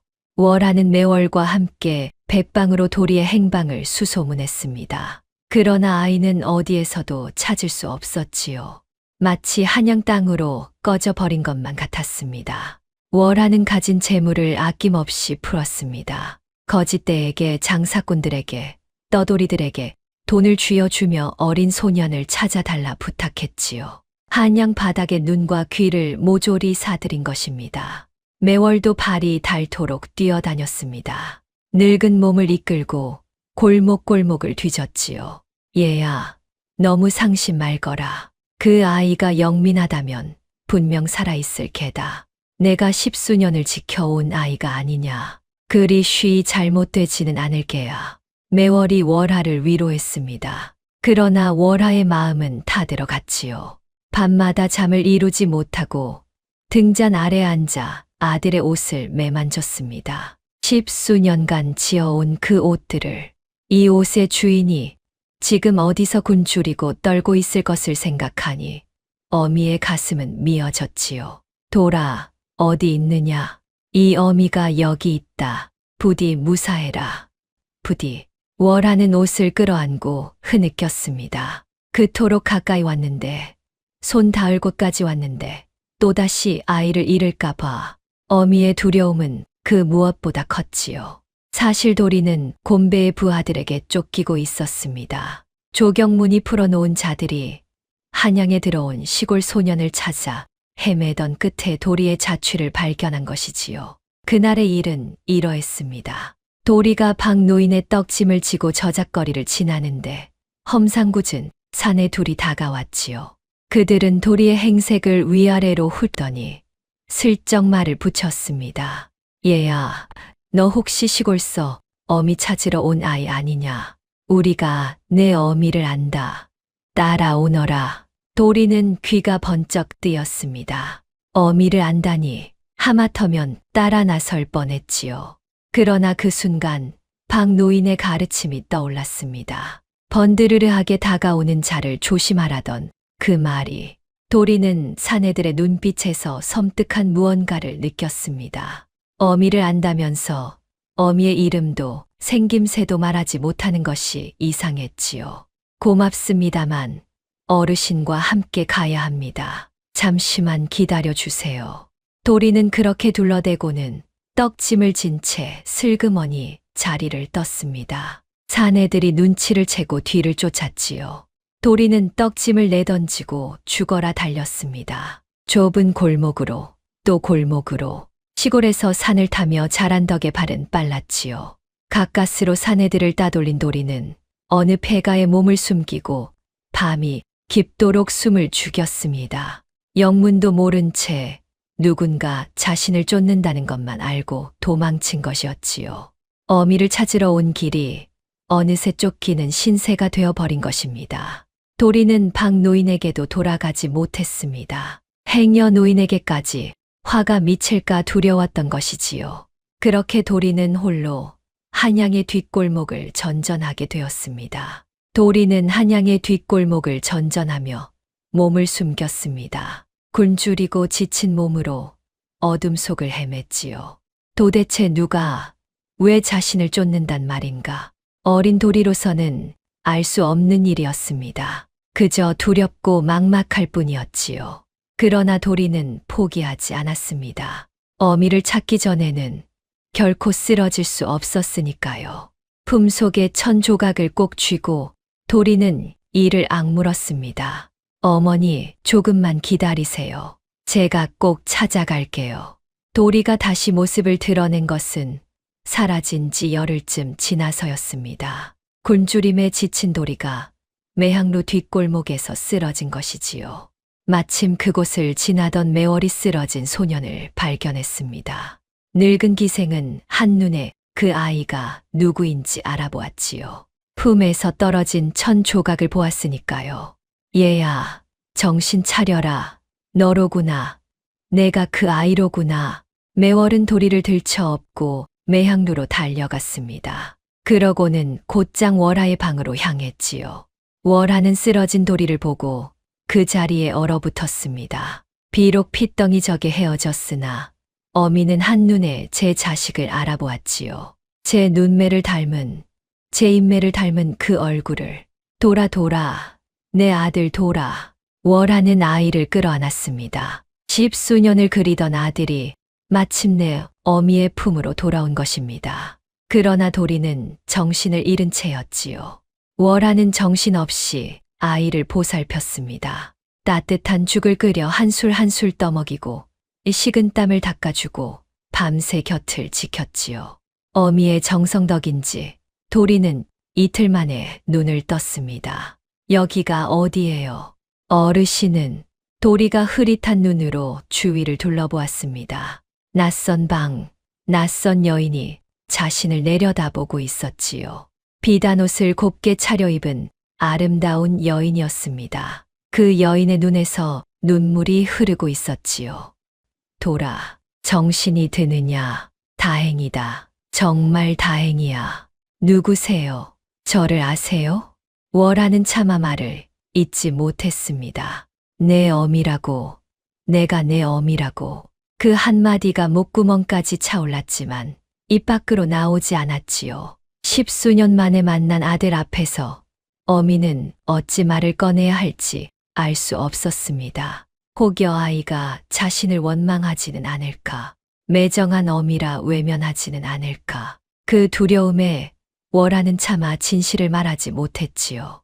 나는 이 매향루의 월하라 한다. 길에 쓰러진 너를 거두었을 뿐이야. 몸은 좀 어떠냐? 아, 그러셨군요. 고맙습니다. 이 은혜를 어찌 갚아야 할지. 도리는 깊이 고개를 숙였습니다. 제 앞에 여인이 친어미인 줄도 모른 채로 말이지요. 월하의 가슴이 무너졌습니다. 그러나 내색하지 않았지요. 아직은 때가 아니라 여겼습니다. 조경문의 위협이 사라지기 전에는 모자의 연을 함부로 드러낼 수 없었으니까요. 만약 조경문이 도리가 제 자식인 줄 알게 되면 두 사람 다 위험해질 테니 말입니다. 그날부터 도리는 매향루에 머물게 되었습니다. 월하는 도리를 잔심부름하는 아이로 들였지요. 겉으로는 그저 거두어준 고아처럼 보이게 했습니다. 그러나 월하는 도리를 지극정성으로 보살폈습니다. 좋은 옷을 입히고 맛난 음식을 먹이고 글 공부도 시켰지요. 밤이면 월하는 도리가 잠든 방을 몰래 들여다보았습니다. 곤히 잠든 아들의 얼굴을 한참 바라보다가 이불을 여며주고 돌아서곤 했지요. 10수년 전 핏덩이를 두고 떠나던 그 밤이 떠올랐습니다. 그때 잠든 아이의 얼굴을 손끝으로 어루만지며 자장가를 불렀었지요. 월하는 잠든 도리의 머리맡에서 그 옛 자장가를 나직이 불러보았습니다. 자장자장 우리 아기 꽃밭에서 잠을 자고, 자장자장 우리 아기 별밭에서 꿈을 꾸고. 신기하게도 잠결의 도리가 그 노래에 옅은 미소를 지었습니다. 핏덩이 적에 들었던 그 가락을 어린 영혼이 어렴풋이 기억하는 것이었을까요? 월하의 눈에서 또 눈물이 흘렀습니다. 도리는 그런 월하를 어미처럼 따랐습니다. 비록 친어미인 줄은 몰랐으나 그 따뜻한 정에 어린 마음이 녹아들었던 것이지요. 월하님은 어찌 저 같은 아이에게 이리 잘해 주십니까? 마치 어미 같으세요. 도리가 무심코 그렇게 말했을 때 월하는 그만 눈물을 보일 뻔했습니다. 황급히 고개를 돌려 눈물을 감추었지요. 그저 내가 가여워서 그런다. 어미를 찾는다 들었는데 그 마음이 짠하여. 예, 제 어미가 한양 어느 기방에 있다 합니다. 꼭 찾아야 해요. 그동안 어미를 원망했었는데 알고 보니 저를 살리려 떠나신 거였어요. 할머니가 그리 말씀하셨어요. 도리의 말에 월하의 손이 떨렸습니다. 아이가 진실을 알고 있었던 것입니다. 어미가 자신을 버린 게 아니라 살리려 떠났다는 것을. 그리고 그 어미를 찾아 용서를 빌러 한양까지 온 것이었지요. 월하는 터져 나오려는 울음을 가까스로 참았습니다. 지금 당장 끌어안고 말하고 싶었지요. 내가 내 어미라고, 너를 한순간도 잊은 적 없다고. 그러나 참아야 했습니다. 아직은. 그러던 어느 날이었습니다. 도리가 월하의 방을 청소하다가 우연히 큰 장롱을 열게 되었지요. 그 안에는 가지런히 개켜진 옷가지들이 들어 있었습니다. 사내 아이의 저고리였지요. 그것도 한 벌이 아니라 여러 벌이었습니다. 크기가 조금씩 다른 12벌의 저고리. 이게 무슨 옷이지? 도리는 그 옷들을 꺼내 보았습니다. 가장 작은 것은 핏덩이가 입을 만한 배냇저고리였고, 가장 큰 것은 꼭 제 몸에 맞을 만한 크기였지요. 해마다 조금씩 커진 옷들, 마치 한 아이의 자람을 따라 지어진 것 같았습니다. 그리고 그 옷들의 기세는 하나같이 같은 글자가 수놓아져 있었지요. 한무영. 도리의 눈이 커졌습니다. 제 이름이었으니까요. 떨리는 손으로 품1,000 조각을 꺼내 보았습니다. 어미가 남긴 그 천에 수놓인 글자와 옷에 수놓인 글자가 똑같았지요. 같은 솜씨, 같은 정성. 도리의 머릿속이 하얘졌습니다. 이게 어떻게... 그때 방문이 열렸습니다. 월하가 들어선 것이지요. 장롱 앞에 앉아 옷을 끌어안고 있는 도리를 보고 월하는 그 자리에 멈춰 섰습니다. 두 사람의 눈이 마주쳤지요. 도리의 눈에는 눈물이 그렁그렁 맺혀 있었습니다. 월하님아니, 혹시 당신이... 도리의 목소리가 떨렸습니다. 월하는 더 이상 참을 수 없었지요. 10수년을 가슴에 묻어둔 그 말이 마침내 터져 나왔습니다. 그래, 내가 내 어미다. 돌아, 내가 너를 낳은 어미야. 순간 방 안에는 정적이 흘렀습니다. 도리는 멍하니 월하를 바라보았지요. 어미, 평생 그리던 어미가 지금 제 눈앞에 있었던 것입니다. 그토록 원망했던, 그러나 실은 자신을 살리려 떠났던 그 어미가. 어머니 정말 어머니세요. 정말로. 그래, 미안하다, 돌아. 너를 두고 떠나서 그 모진 세월을 너 혼자 견디게 해서 이 어미를 원망해도 좋다. 다만 한 번만 너를 안아보자. 도리는 와락 월하의 품으로 뛰어들었습니다. 모자는 부둥켜 안고 울었지요. 10수년의 그리움이, 10수년의 한이 그 눈물에 녹아내렸습니다. 곁에서 지켜보던 매월도 소매자락으로 눈물을 훔쳤지요. 어머니, 저는 어머니가 저를 버린 줄 알았어요. 그래서 원망했어요. 죄송해요, 어머니. 아니다, 아니야. 내가 원망하는 게 당연하지. 이 어미가 죄인이다. 그래도 돌아, 이거 하나만은 알아다오. 어미는 너를 단 하루도 잊은 적이 없다. 해마다 내 옷을 지으며 내가 이만큼 컸겠구나, 저만큼 컸겠구나 하며 너를 그렸단다. 월하는 장롱의 옷들을 가리켰습니다. 12벌의 저고리, 그것은 어미가 10수년간 한 해도 거르지 않고 지은 사랑의 증표였지요. 비록 단 한 벌도 아들에게 닿지 못했지만 어미의 정성만은 그 옷마다 고스란히 배어 있었습니다. 도리는 그 옷들을 끌어안고 또 울었습니다. 어머니가 해마다 제 옷을 지으셨군요. 저는 그것도 모르고 이제라도 알았으니 되었다. 이제 우리 다시는 헤어지지 말자. 이 어미가 너를 지키마. 무슨 일이 있어도. 이튿날 아침 월하는 손수 밥상을 차렸지요. 명기로 살며 손에 물 한 방울 묻히지 않던 여인이 아들을 위해 부엌에 든 것이지요. 서툰 솜씨였으나 그 정성만은 가득했습니다. 따뜻한 쌀밥에 미역국, 그리고 도리가 좋아할 만한 반찬들을 정성껏 차렸지요. 돌아, 어서 먹어라. 어미가 차린 첫 밥상이다. 입에 맞을지 모르겠구나. 도리는 그 밥상을 보고 눈물을 글썽였습니다. 평생 어미가 차린 밥을 먹어본 적이 없었으니까요. 도리는 한술 한술 천천히 떠먹었지요. 그 맛을 가슴에 새기듯이 말입니다. 맛있어요, 어머니. 세상에서 제일 맛있어요. 그래? 많이 먹어라. 그동안 못 먹인 것까지 이제 다 먹여주마. 월하는 아들이 밥 먹는 모습을 흐뭇하게 바라보았습니다. 그 사소한 광경이 어미에게는 10수년을 그리던 꿈이었지요. 자식에게 따뜻한 밥 한 끼 먹이는 것.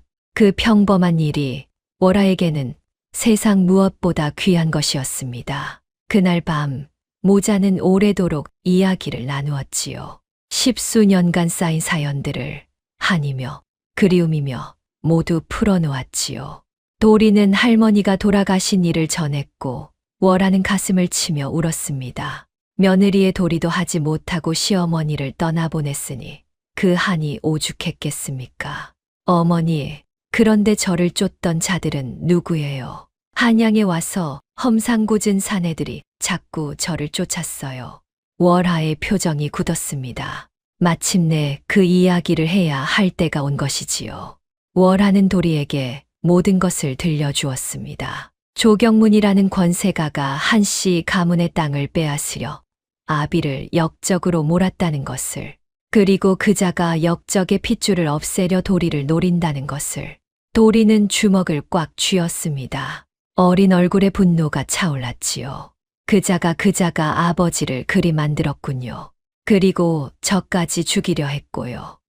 그래, 허나 돌아, 함부로 나서서는 안 된다. 그자는 천하의 권세가야. 섣불리 맞섰다가는 너도 나도 목숨을 잃는다.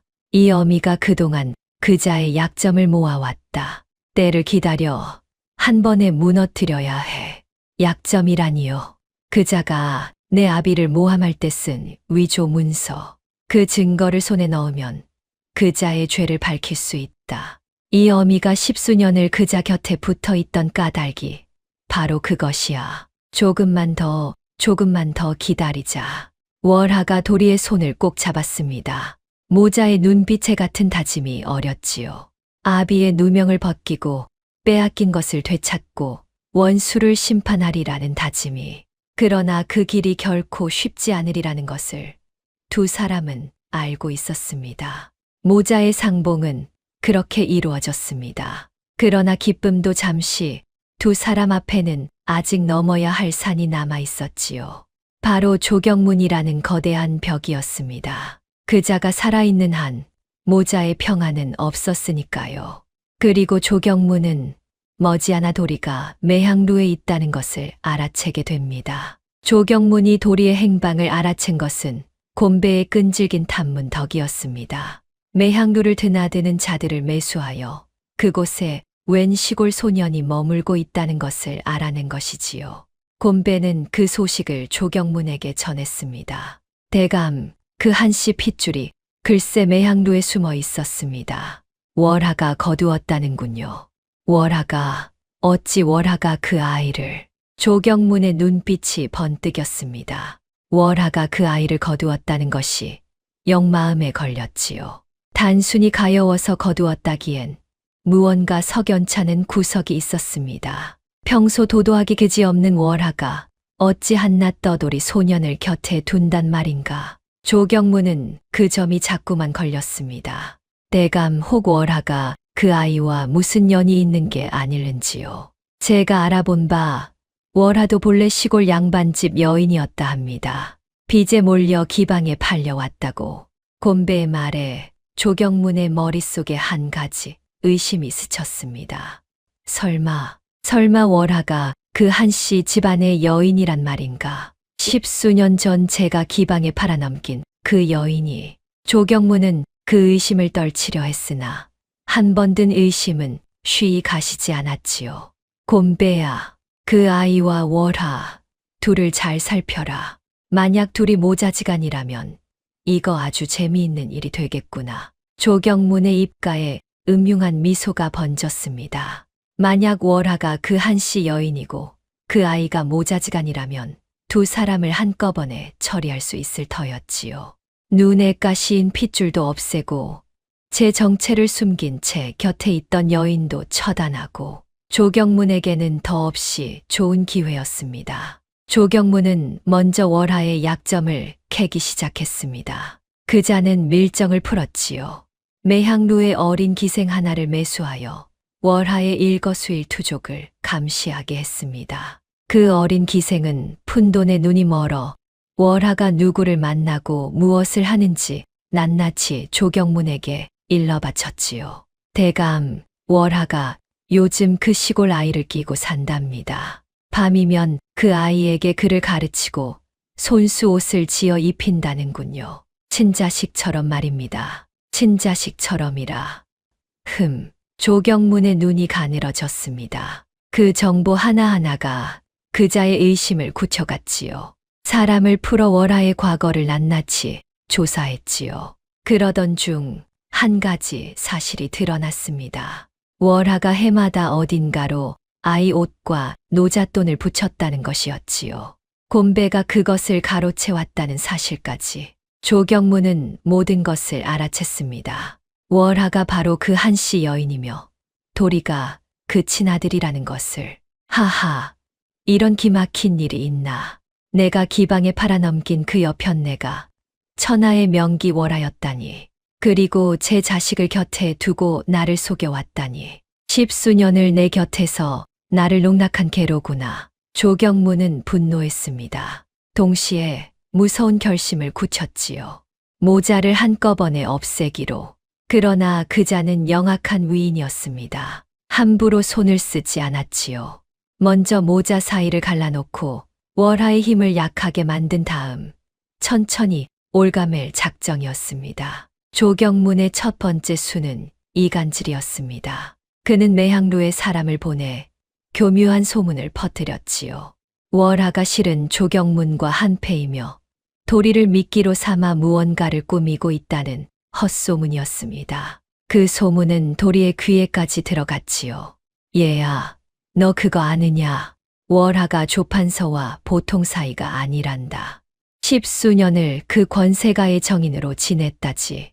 어쩌면 너를 거둔 것도 무슨 꿍꿍이가 있어서일지 몰라. 그런 말을 들은 도리는 혼란스러웠습니다. 어미가 원수인 조경문의 곁에 있었다는 것은 사실이었으니까요. 비록 어미가 미끼가 되어 자신을 지켰다 했지만 어린 마음에 의심의 싹이 텄지요. 정말 어미는 나를 지키려 한 것일까? 혹시 다른 뜻이 있는 것은 아닐까? 며칠을 끙끙 앓던 도리는 결국 월하에게 직접 물었습니다. 어머니, 사람들이 그래요. 어머니가 조판서와 정인 사이였다고. 저를 거둔 것도 무슨 꿍꿍이가 있어서라고. 그게 정말이에요? 월하는 그 말에 가슴이 미어졌습니다. 제 자식이 그런 의심을 품게 만든 조경문의 간계가 뼈에 사무치도록 미웠지요. 월하는 도리의 두 손을 꼭 잡았습니다. 돌아, 잘 들어라. 이 어미가 그자 곁에 있던 것은 오직 너를 지키기 위함이었다. 그자가 너를 노리는 것을 알고 내가 미끼가 되어 그자의 눈을 묶어둔 게야. 그 더러운 자의 술시중을 들며 내가 얼마나 이를 갈았는지 너는 모를 게다. 허나 이거 하나는 하늘에 맹세하마. 이 어미는 단 한순간도 너를 향한 마음을 거둔 적이 없다. 월하의 눈에서 흐르는 눈물을 보며 도리는 제 의심을 부끄러워했습니다. 어미를 끌어안고 잘못을 빌었지요. 조경문의 이간질은 그렇게 한 차례 무위로 돌아갔습니다. 그러나 그자는 집요했지요.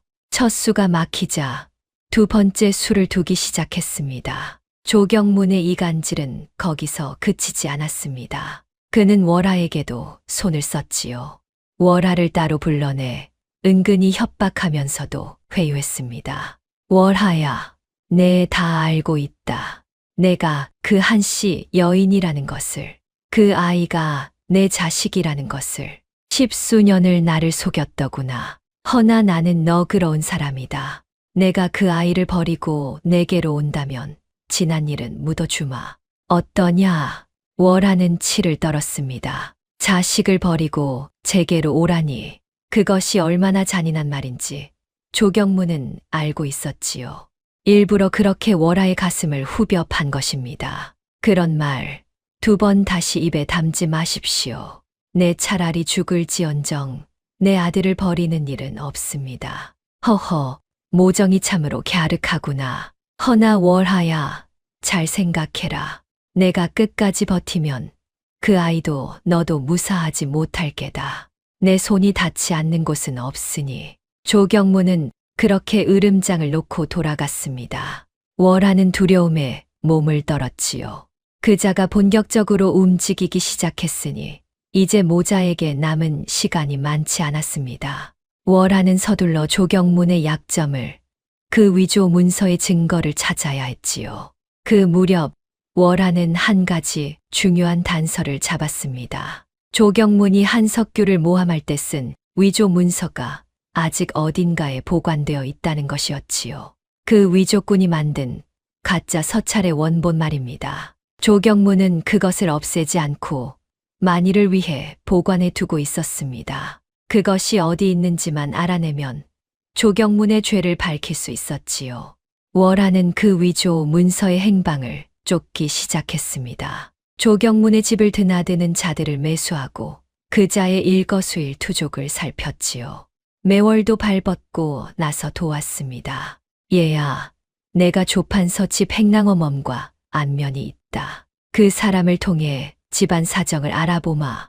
허나 조심해야 한다. 조가놈 집에는 눈과 귀가 많으니 매월은 늙은 몸을 이끌고 조경문의 집을 드나들었습니다. 행랑어멈에게 떡이며 엿을 쥐어주며 슬쩍슬쩍 집안 사정을 캐물었지요. 그렇게 며칠을 공들인 끝에 매월은 한 가지를 알아냈습니다. 조경문이 사랑채 뒤편에 아무도 모르는 비밀 서고를 두고 있다는 것을, 그곳에 그자의 온갖 비밀이 보관되어 있다는 것을 말입니다. 두 여인은 위험을 무릅쓰고 조경문의 비밀에 다가갔습니다. 그리고 마침내 그 위조 문서가 조경문의 사가 깊은 곳 비밀 서고에 보관되어 있다는 것을 알아냈지요. 어미, 그 문서만 손에 넣으면 됩니다. 그것만 있으면 조판서의 죄를 밝히고 서방님의 누명을 벗길 수 있어요. 그래, 허나 그 서고에 들어가기가 쉽지 않을 게다. 조판서가 워낙 철저히 지키고 있으니 섣불리 움직였다가는 모든 게 수포로 돌아갈 수 있어. 신중해야 한다. 월하와 매월은 머리를 맞대고 계획을 세웠습니다. 그러나 그들이 미처 알지 못한 것이 있었지요. 조경문 또한 그들의 움직임을 눈치채고 있었다는 것을. 그자는 월하가 위조 문서를 노린다는 것을 알고 덫을 놓기 시작했습니다. 조경문의 세 번째 수는 가장 잔인한 것이었습니다. 그자는 관아에 손을 써 매향루에 도둑이 들었다는 거짓 고변을 꾸몄지요. 그러고는 월하가 조경문의 집 물건을 훔치려 했다는 누명을 씌우려 했습니다. 동시에 도리를 역적의 핏줄로 다시 관아에 고발하려 했지요. 10수년 전 아비를 역적으로 몰았듯 이번에는 그 아들을 같은 방식으로 올가매려는 것이었습니다. 이번에야말로 그 모자를 완전히 끝장내리라. 계집은 도둑으로, 아이는 역적의 핏줄로. 둘 다 살아남지 못할 게다. 조경문은 음흉하게 웃었습니다. 그 웃음 속에는 10수년 묵은 탐욕과 잔인함이 그대로 서려 있었지요. 그자가 놓은 덫이 서서히 모자를 향해 조여 오고 있었습니다. 모자를 한꺼번에 올가맬 잔인한 덫을 말이지요. 한편 도리는 매향루에 머무는 동안에도 박노인을 잊지 않았습니다. 자신을 거두어준 그 은인을 말이지요. 어느 날 도리는 월하에게 청하여 박노인을 매향루로 모셔왔습니다. 박노인은 도리가 무사한 것을 보고 눈물을 글썽였지요. 이놈아, 갑자기 사라져서 이 늙은이가 얼마나 걱정했는 줄 아느냐. 그래도 일이 좋은 분을 만나 잘 지내니 다행이구나. 어르신, 그동안 걱정 끼쳐 죄송합니다. 실은 어머니를 찾았습니다. 바로 이분이세요. 박노인은 깜짝 놀랐습니다. 월하가 도리의 친엄이었다니. 노인은 월하에게 깊이 절을 올렸지요. 월하 또한 아들을 거두어 준 노인에게 거듭 감사를 표했습니다. 그날 이후 박노인도 모자의 든든한 조력자가 되었지요. 떡장수로 한양 곳곳을 다니는 노인은 발 노릇을 톡톡히 해 주었습니다. 조경문의 동태를 살피고 소식을 전하는 일을 말이지요. 그렇게 모자의 곁에는 매월과 박노인이라는 믿음직한 사람들이 모이고 있었습니다. 그러나 적의 그림자는 점점 짙어지고 있었지요.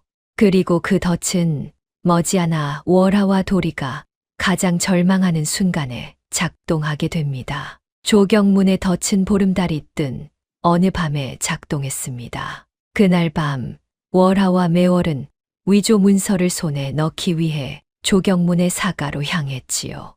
행랑어멈을 매수하여 비밀 서고에 잠입할 계획이었습니다. 그러나 그것은 조경문이 파놓은 함정이었지요. 조경무는 일부러 행랑어멈을 통해 거짓 정보를 흘렸고 월하가 미끼를 물기를 기다리고 있었던 것입니다. 월하가 서고에 발을 들이는 순간 사방에서 횃불이 밝혀졌습니다. 조경문의 부하들이 월하를 에워쌌지요. 그 가운데 조경문이 음흉한 미소를 지으며 서 있었습니다. 어서 오너라, 월하.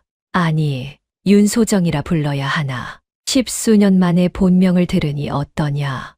월하의 얼굴이 새하얗게 질렸습니다. 모든 것이 발각된 것이지요. 조경문은 처음부터 다 알고 있었던 것입니다. 그자의 입가에 떠오른 비웃음이 월하의 가슴을 서늘하게 했지요. 내년이 내 곁에서 10수년을 농간을 부렸겠다. 제 자식을 숨겨두고 내 약점을 캐고 허나 이제 끝이다. 너는 오늘 밤 도둑으로 붙잡힌 게야. 남의 집에 숨어든 도둑년으로. 조경문, 내 죄는 하늘이 알고 땅이 안다. 내가 내 남편을 모함하고 우리 가문을 무너뜨린 죄를. 하하, 죄, 증거가 있어야 죄지. 그 증거를 찾으러 여기 온 게 아니냐. 허나 안 됐구나. 그 문서는 여기 없다. 너를 잡으려고 미끼로 흘린 거짓이었으니. 조경문은 비웃었습니다. 월하는 절망했지요. 함정에 빠진 것입니다. 그러나 더 큰 절망이 기다리고 있었습니다. 조경문이 손짓하자 부하들이 누군가를 끌고 왔지요. 바로 돌이었습니다. 매향루에 있어야 할 도리가 포승줄에 묶인 채 끌려온 것입니다. 돌아, 어찌 내가 여기에. 어머니, 조경문은 도리까지 미리 잡아두었던 것입니다. 모자를 한꺼번에 올가매기 위해서였지요. 알고 보니 조경문은 월하가 사가로 향한 그 시각에 맞춰 따로 부하들을 매향루로 보내 도리를 붙잡았던 것입니다. 모든 것이 그자의 치밀한 계산 아래 이루어진 일이었지요. 월하는 그 자리에 무너졌습니다. 자신이 잡힌 것은 어쩔 수 없다 해도 아들까지 잡히다니. 10수년을 지켜온 아이가 제 눈앞에서 다시 위험에 빠진 것입니다. 조경문, 아이는 놓아다오. 모든 게 내 죄다. 나를 죽이고 아이는 살려다오. 제발. 월하는 무릎을 꿇고 빌었습니다. 천하의 명기 월하가 원수 앞에 무릎을 꿇은 것이지요. 도도하기로 소문난 그 여인이 이 말을 땅에 찌으며 애원한 것입니다. 오직 자식을 살리기 위해서였습니다. 그러나 조경문은 냉혹했습니다. 안 될 말이지. 역적의 핏줄은 씨를 말려야 하는 법. 이 아이는 제 아비처럼 역적으로 처단될 게다. 그리고 너는 도둑으로 옥에 갇히겠지. 둘 다 살아남지 못해. 조경문의 명에 따라 모자는 관하에 옥에 갇혔지요. 월하는 도둑 누명을, 도리는 역적의 핏줄이라는 죄목을 쓴 채로 말이지요.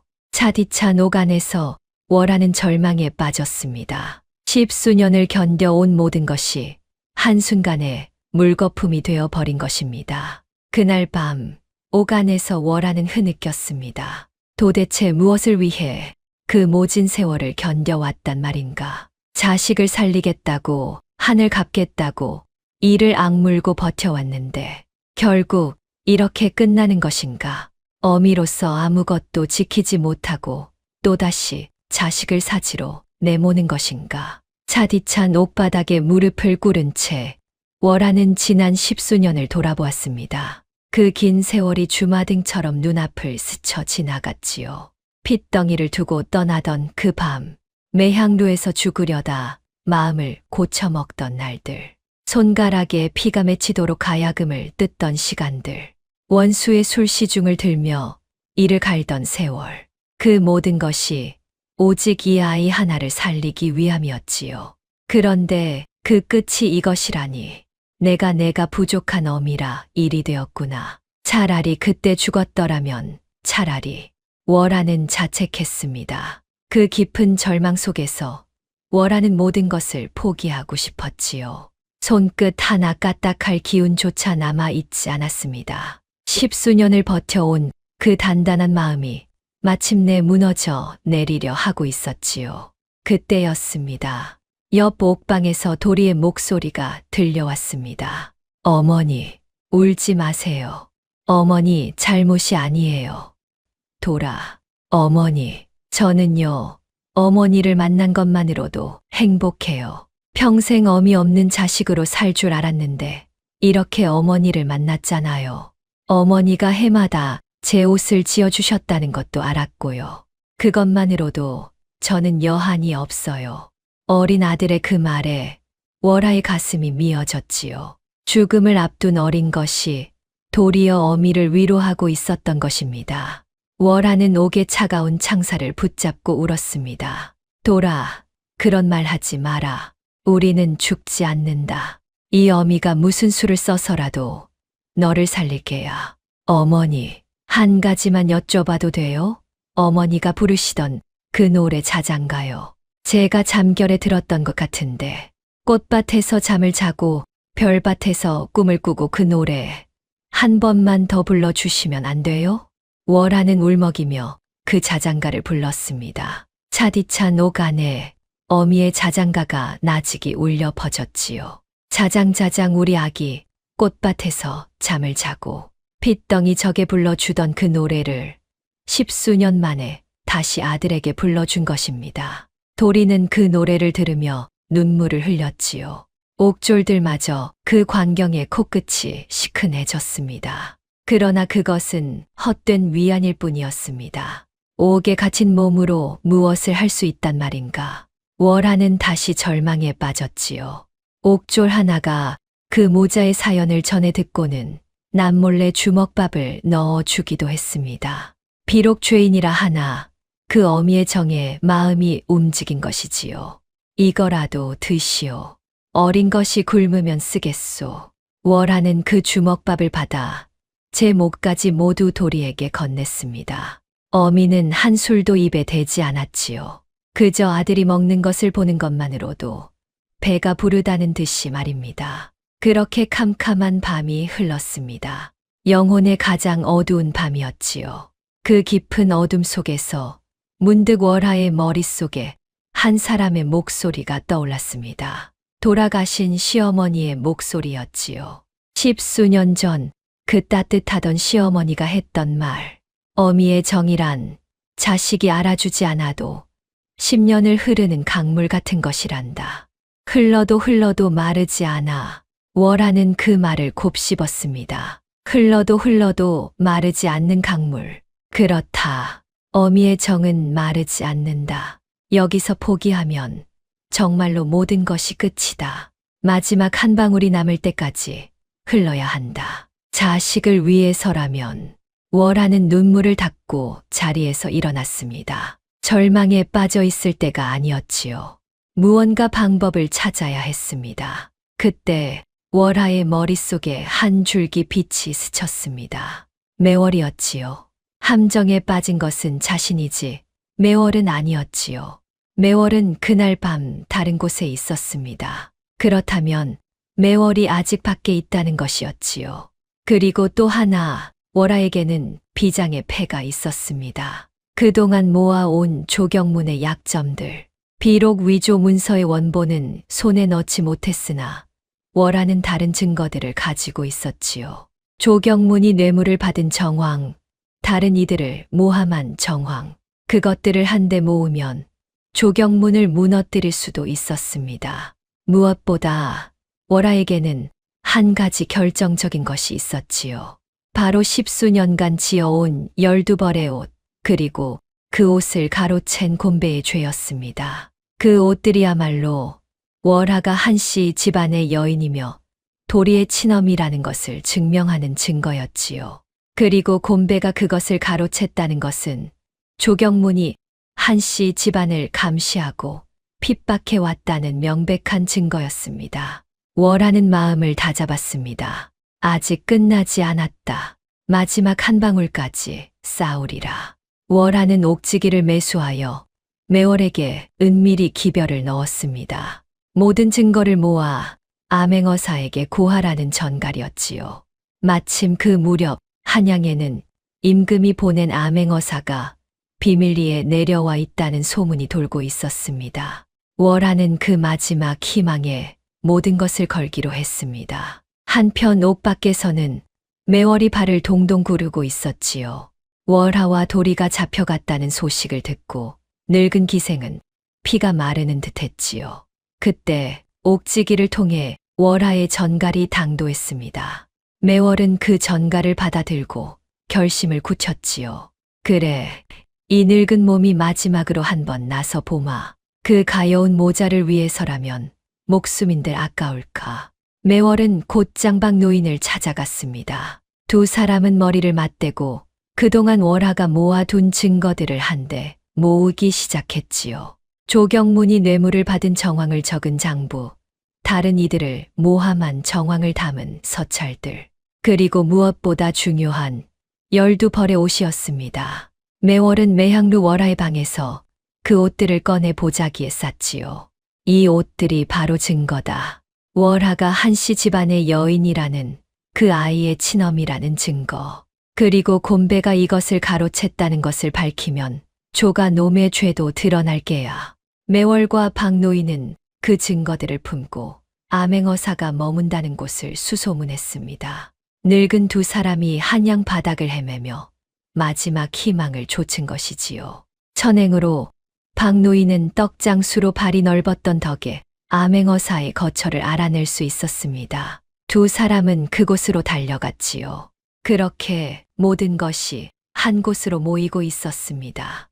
월하가 오간에서 건 마지막 희망과 매월과 박노인의 발걸음과 10수년간 지어온 12벌의 옷이, 그리고 그 모든 것이 향하는 곳은 머지않아 펼쳐질 진실의 자리였지요.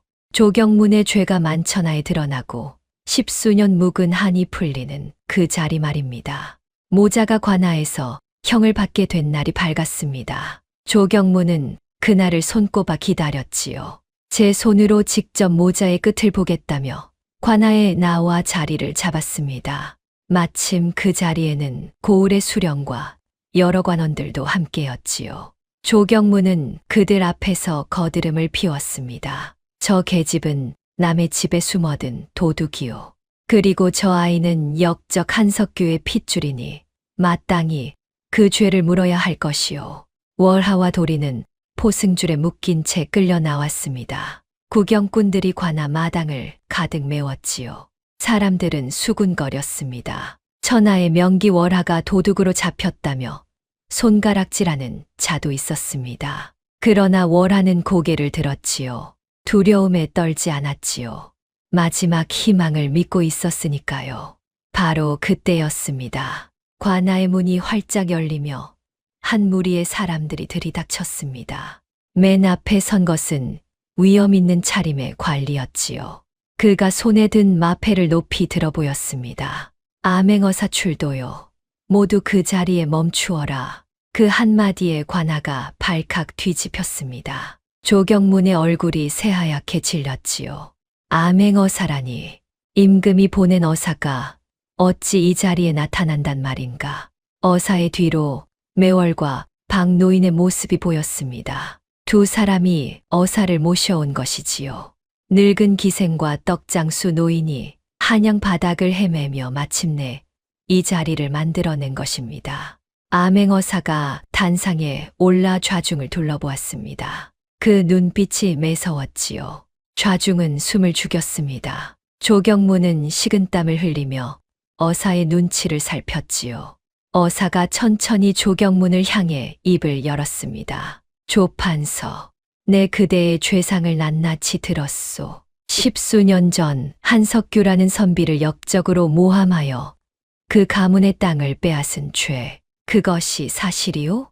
다 당치 않습니다. 한석규는 역모를 꾸민 역적입니다. 증거가 있습니다. 증거라. 그 증거가 위조된 것이라면 어찌하겠소. 암행어사의 말에 조경문은 말문이 막혔습니다. 그자의 눈동자가 불안하게 흔들렸지요. 좌중의 시선이 일제히 조경문에게 쏠렸습니다. 그때 매월이 앞으로 나섰지요. 품에서 보자기를 꺼내 풀었습니다. 그 안에서 나온 것은 12벌의 옷이었습니다. 크기가 조금씩 다른 사내 아이의 저고리들. 매월이 그 옷들을 펼쳐 보이며 외쳤습니다. 여기 이 옷들을 보십시오. 이것은 저 월하, 본명 윤소정이 10수년간 해마다 한 벌씩 지은 옷입니다. 제 아들에게 보내려 했으나 저 조판서의 청직이 곰배가 모조리 가로챘지요. 옷깃마다 아이의 이름이 수놓아져 있습니다. 한무영, 바로 저 아이의 이름입니다. 좌중이 술렁였습니다. 암행어사가 그 옷들을 살펴보았지요. 과연 옷깃마다 한무영이라는 이름이 정성스레 수놓아져 있었습니다. 그리고 그 옷들은 핏덩이가 입을 베네저고리부터 소년이 입을 만한 것까지 한 아이의 자람을 따라 지어진 것이 분명했지요. 이 옷들이 무엇을 말하는지 아시겠소? 저 여인은 자식을 버린 것이 아니라 빼앗긴 것이요. 그리고 10수년간 한 해도 거르지 않고 자식의 옷을 지어왔소. 이것이 어찌 자식 버린 어미의 행실이겠소. 암행어사의 말에 구경꾼들이 술렁였습니다. 월하를 손가락질하던 자들이 이제는 그 모정에 눈물을 훔쳤지요. 그러나 조경무는 발악했습니다. 그것은 저 계집이 꾸민 수작입니다. 저는 모르는 일입니다. 모르는 일이라. 그렇다면 이것은 어찌 설명하겠소. 암행어사가 손짓하자 이번에는 박 노인이 한 사내를 끌고 나왔습니다. 바로 청직이 곰배였지요. 매월과 박 노인이 미리 곰배를 붙잡아 그 죄를 실토받았던 것입니다. 곰배는 벌벌 떨며 무릎을 꿇었습니다. 살려주십시오. 다 대감이 시킨 일입니다.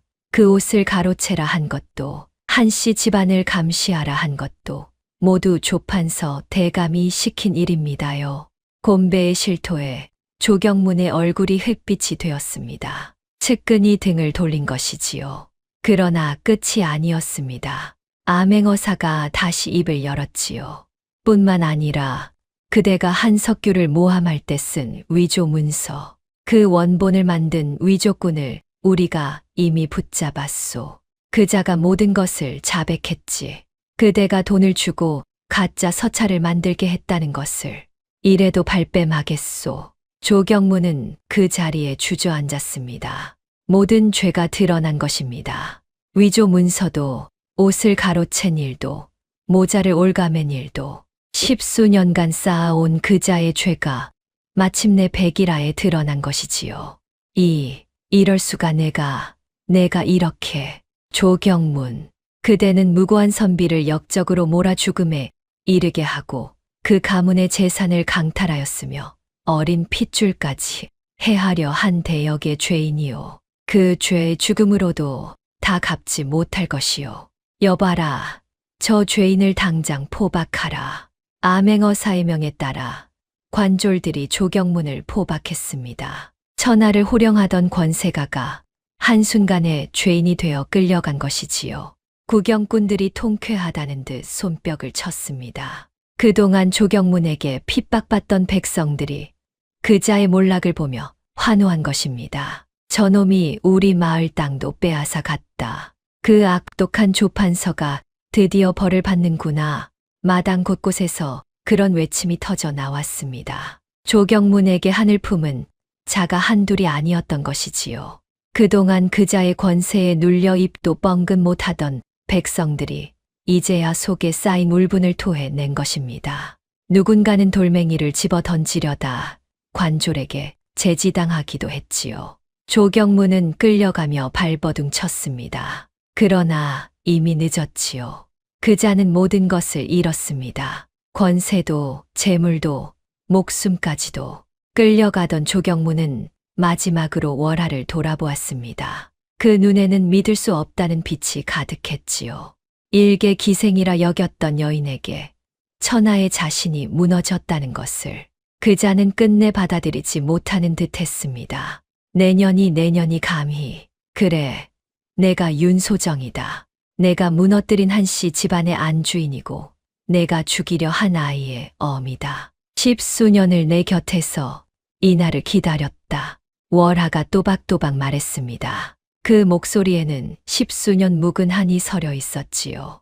조경무는 그제야 모든 것을 깨달았습니다. 제가 곁에 두고 농락한다 여겼던 여인이 실은 제 목을 노리며 십수년을 견뎌 온 복수의 화신이었음을. 그러나 깨달았을 때는 이미 늦었지요. 조경무는 그렇게 끌려갔습니다. 훗날 조경무는 제 죄의 대가로 처형되었고 강탈했던 재산은 모두 환수되었습니다. 인과응보였지요. 남을 해하려 판 함정에 제가 빠진 것입니다. 천벌이 늦을지언정 비껴가지는 않는 법이었습니다. 조경문이 끌려가자 암행어 사는 월하와 도리의 포승줄을 풀어주었습니다. 윤소정, 그대의 누명은 벗겨졌소. 그리고 그대의 남편 한석규의 누명도 벗겨질 것이요. 임금께 아뢰어 유배지에서 풀려나도록 하겠소. 월하는 그 자리에 엎드려 울었지요. 십수년의 한이 마침내 풀린 것입니다. 남편의 누명이 벗겨지고 아들이 살았으니 어미로서, 아내로서 마침내 모든 것을 지켜낸 것이지요. 그날 월하는 아들 도리를 끌어안았습니다. 이제는 숨길 것도 두려울 것도 없었지요. 모자는 마음껏 부둥켜 안고 울었습니다. 구경꾼들도 그 모습에 함께 눈물을 흘렸지요. 매월과 박노인도 서로를 보며 흐뭇하게 웃었습니다. 돌아, 이제 다 끝났다. 우리 이제 다시는 헤어지지 않아도 된다. 어머니 정말요? 정말 이제 어머니랑 같이 살 수 있어요? 그래. 그리고 곧 내 아버지도 돌아오실 게다. 우리 세 식구가 다시 함께 사는 게야. 도리는 어미의 품에 얼굴을 묻고 환하게 웃었습니다. 그토록 그리던 가족이 마침내 하나가 된 것이지요. 그때 월하는 문득 돌아가신 시어머니의 말을 떠올렸습니다. 어미의 정이란 자식이 알아주지 않아도 10년을 흐르는 강물 같은 것이란다. 흘러도 흘러도 마르지 않아. 이제야 월하는 그 말의 뜻을 온전히 알 것 같았습니다. 십수년을 흘러도 마르지 않은 그 강물이 마침내 바다에 닿은 것이지요. 자식이 알아주지 않아도 세상이 손가락질해도 어미의 정은 멈추지 않고 흘렀습니다. 그리고 그 정이 끝내 모든 것을 살려낸 것입니다. 그 무렵 먼 섬에서 유배살이를 하던 한석규에게도 소식이 전해졌습니다. 누명이 벗겨지고 곧 풀려난다는 소식이었지요. 십수년을 절도해서 모진 세월을 견딘 한석규였습니다. 아내가 기방에 팔려갔다는 것도 어미가 돌아가신 것도 모른 채 그저 언젠가 누명을 벗을 날만을 기다려온 것이지요. 한석규가 한양에 당도하던 날 월하와 도리는 성문 밖까지 마중을 나갔습니다. 멀리서 남편의 모습이 보이자 월하는 그 자리에 얼어붙었지요. 십수년 만에 보는 얼굴이었습니다. 흰머리가 성성하고 얼굴은 야위었으나 그 고든 눈빛만은 그대로였지요. 여보, 정녕 당신이요? 한석규의 목소리가 떨렸습니다. 비단옷을 입은 여인이 제 아내라는 것을 그는 한눈에 알아보았지요. 아무리 세월이 흘렀어도 어찌 제 아내를 못 알아보겠습니까? 서방님, 이 못난 사람이 당신을 이리 오래 기다리게 했습니다. 월하는 남편의 품에 안겨 울었습니다. 십수년의 그리움이, 십수년의 한이 그 눈물에 녹아내렸지요. 곁에 선도리도 함께 울었습니다. 한석규는 그제야 장성한 아들을 보았지요. 핏덩이로 두고 떠났던 그 아이가 이렇게 늠름하게 자란 것입니다. 내가 도리로구나. 이 아비를 용서해라. 너를 이리 오래 혼자 두어서. 아버지, 세 식구는 그렇게 부둥켜 안고 울었습니다. 흩어졌던 가족이 마침내 다시 하나가 된 것이지요. 지켜보던 사람들도 모두 눈시울을 붉혔습니다. 세월이 흘러 한석규는 유배에서 풀려나 집으로 돌아왔습니다. 누명을 벗고 명예를 되찾았지요. 빼앗겼던 땅도 모두 돌아왔습니다. 흩어졌던 가족은 다시 하나가 되었지요. 한석규와 윤소정 부부는 도리를 가운데 두고 옛집에서 다시 살게 되었습니다. 마당의 늙은 감나무는 그 해에도 발갛게 감을 맺었지요. 월하라는 이름은 이제 세상에서 사라졌습니다. 다시 윤소정으로 돌아온 것이지요. 그러나 사람들은 그 여인의 이야기를 두고두고 전했습니다. 자식을 살리려 스스로 천한 길로 들어가 십수년을 미끼가 되어 아이를 지킨 어미의 이야기를, 그리고 해마다 옷을 지으며 마르지 않는 정으로 자식을 그린 어미의 이야기를 말입니다. 그 12벌의 옷은 한씨 집안의 가보가 되었습니다. 도리가 자라 어른이 되고 또 제 자식을 낳은 뒤에도 그 옷들은 소중히 간직되었지요. 어미의 정이 무엇인지를 보여주는 증표로서 말입니다. 사람들은 그 옷을 보며 말했습니다. 세상에서 가장 모진 것도 어미요. 세상에서 가장 따뜻한 것도 어미라고. 여러분, 사람의 정 가운데 어미의 정만큼 깊은 것이 또 있겠습니까? 곁에 있어 지키는 것만이 사랑이 아니요. 때로는 멀리서 모진 욕을 뒤집어 쓰며 지키는 것이 더 깊은 사랑일지도 모릅니다. 자식이 알아주지 않아도 10년을 흐르는 강물처럼 마르지 않는 것. 그것이 바로 어미의 정이 아니겠습니까? 다음 영상을 빠르게 만나보시려면 좋아요와 구독을 눌러주세요. 지금 화면에 나오는 더 재미있는 영상들도 함께 해주세요. 그럼 모두 행복한 하루 보내세요. 감사합니다.